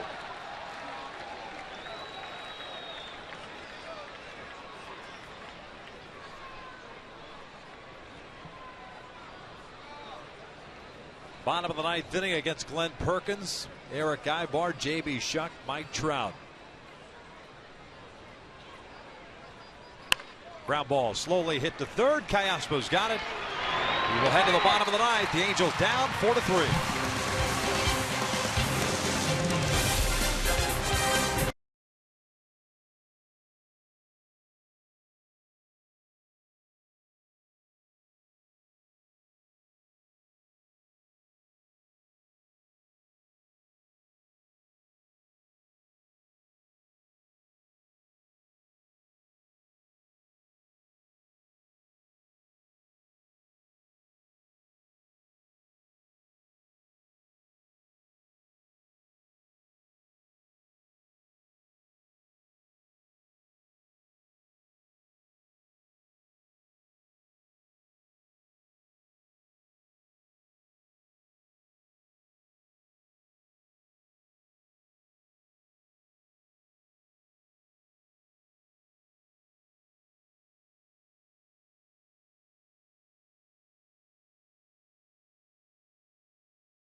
Eric Ibar ready to lead things off against Glenn Perkins, who gave up an RBI single to Colin Cowgill with 2 outs in the 8th, and then almost gave up a 3-run home run to Chris Iannetta. See what the Angels offense can do against the lefty here and avoid the loss and a loss in the standings.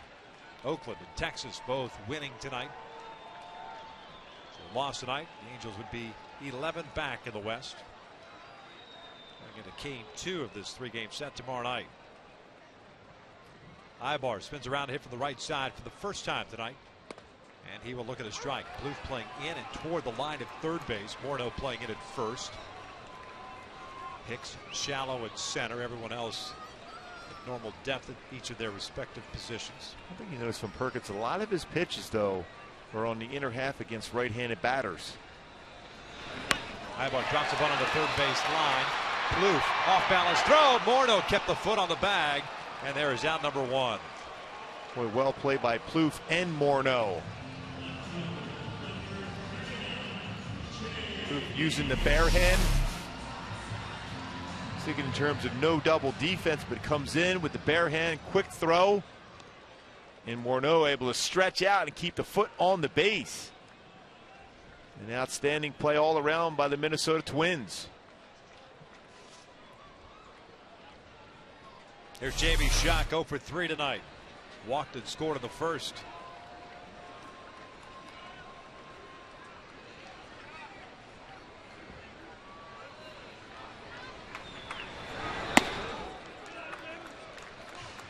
One ball, no strikes.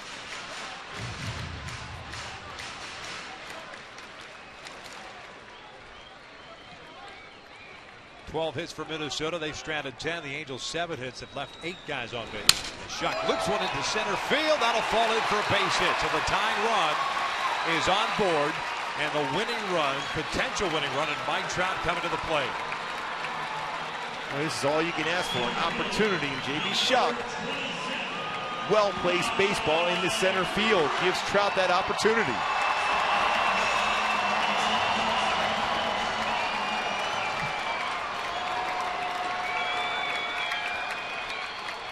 Trout 1 for 3 tonight. Had an RBI single back in the 3rd inning. 61st run batted in. 13-game hitting streak for him. Booth deep in 3rd and guarding the line. Playing in a little bit is Bernier, the shortstop, as is Dozier, the second baseman. Long speed pitch caught the outside corner apparently. It's an 0-1 count. Delmet deep and right. A couple of steps to his left toward the foul lines. Big alley at right center field as Hicks is playing Trout straight up at center. A lot of speed at the plate and at first base. 0-1 pitch, way off the plate. Doesn't seem as comfortable throwing a fastball away. So Mike Trout can look in for a fastball and or a slider on the inner half of the plate. See if he can hook it down the left field line.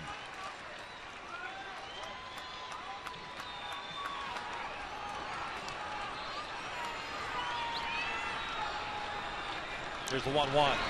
Trout fouls it off to the right, 1-2.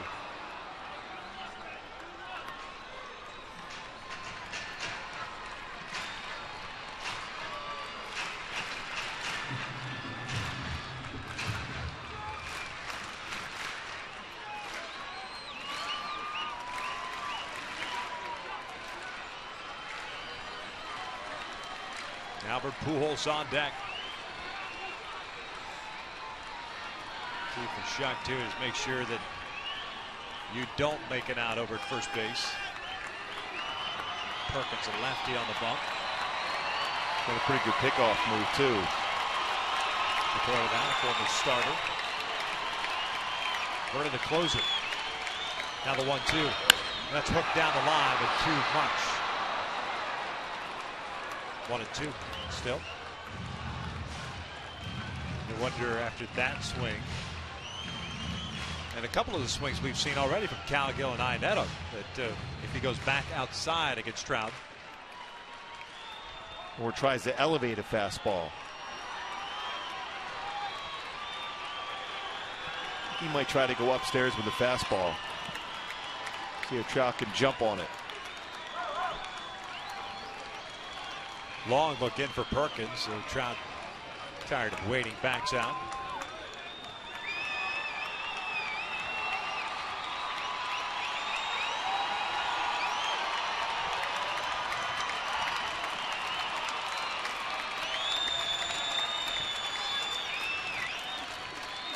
Now the 1-2 again. Well, that was a pretty good pitch right there, and that may have fooled everyone. You can see Perkins by really the thought smile. about it. Even though Mauer set up in. Boy, that got a lot of the plate. A gift for the Angels. We'll see if Trout can take advantage of it. 2 balls, 2 strikes. Tying run at first, and J.B. Shuck, broken bat single for him with 1 out. 2-2 pitch. Upstairs, full count.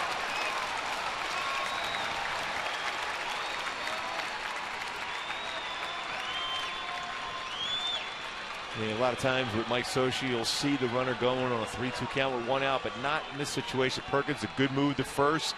You have Trout up at the plate. You have Pujols on deck.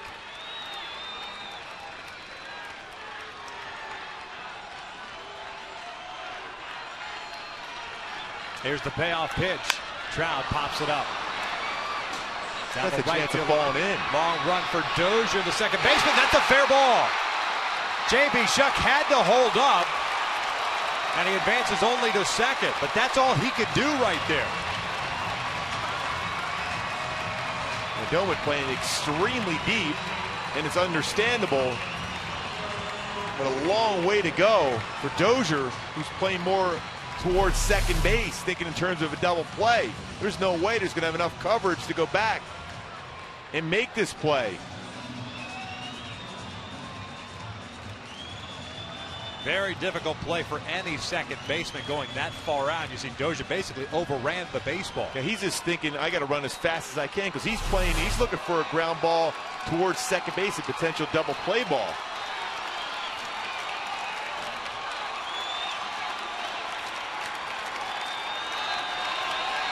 So one out, tying run at second, winning run at first. Here's Albert Pujols. First one for Perkins. Strike on the corner, 0-1. Albert tonight 0 for 3. Twice has grounded to short. Broke his bat and popped out to short in the 8th inning. Drew a walk back into third.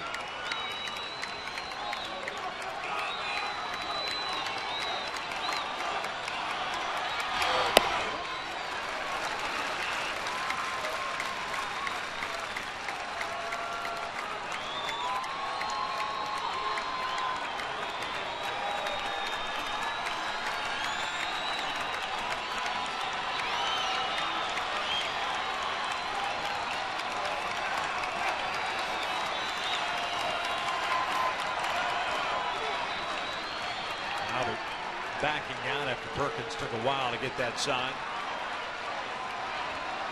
Bauer will rifle through them once again.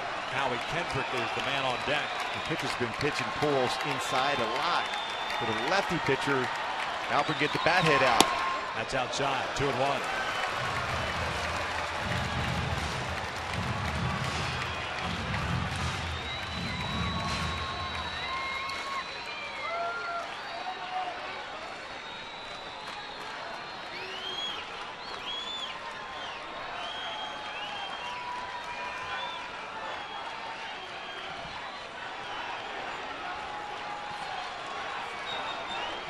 One, 2-1, I should say. Pardon me. 2 balls, 2 strikes now as it cuts through the fastball.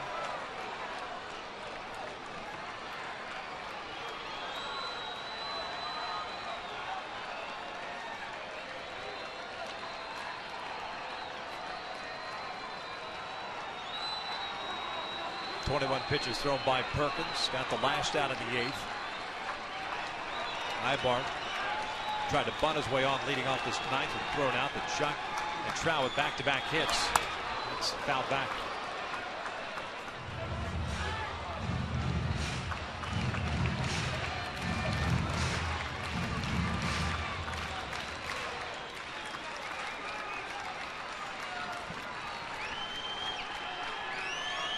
Albert talking to himself. Looks like he's just telling himself to right back up the middle. He's going to get a fastball to hit more than likely. That's the approach he has to take. 2-2. Called strike 3, 2 down.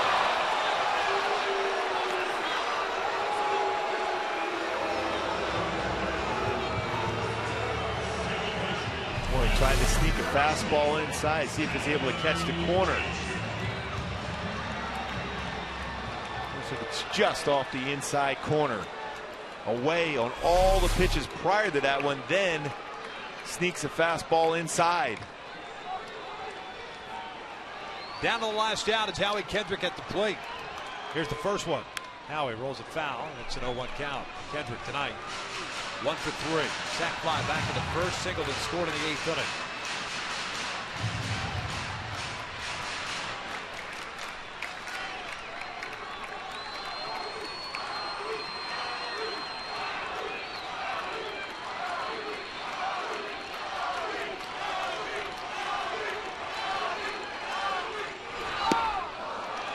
0-2. Halos tonight 2 for 12 with men in scoring position. Opportunities yet again presenting themselves. You know, you're just in protect mode if you're Howie. You're just trying to make contact, force them to make a play against you. 0-2 pitch. Howie strikes out swinging. The Twins take game one by the final of 4-3. Boy, an opportunity there, no question. JB Shuck, a little flare in the center field. Mike Trout, flare in the right field. But Perkins is the reason why he's been so successful in that closer role, getting his 24th save of the season. Great fastball there. Challenged Howie Kendrick, gets a swing and miss. The Twins were able to pull this one out 4-3. Joe Blanton takes the loss, 2-13 on the season. Samuel Denudo did a very, very good job. Now 6-4. Clete Thomas, a double home run, an outstanding play on Chris Iannetta. It looked like it was a go-ahead home run in the 8th inning. And Joe Mauer continues to swing the bat well for the Twins against the Angels. Final score 4-3. Stay tuned for Angels Live. It's coming up next with Victor Rojas. Tim Salmon going to break it all down.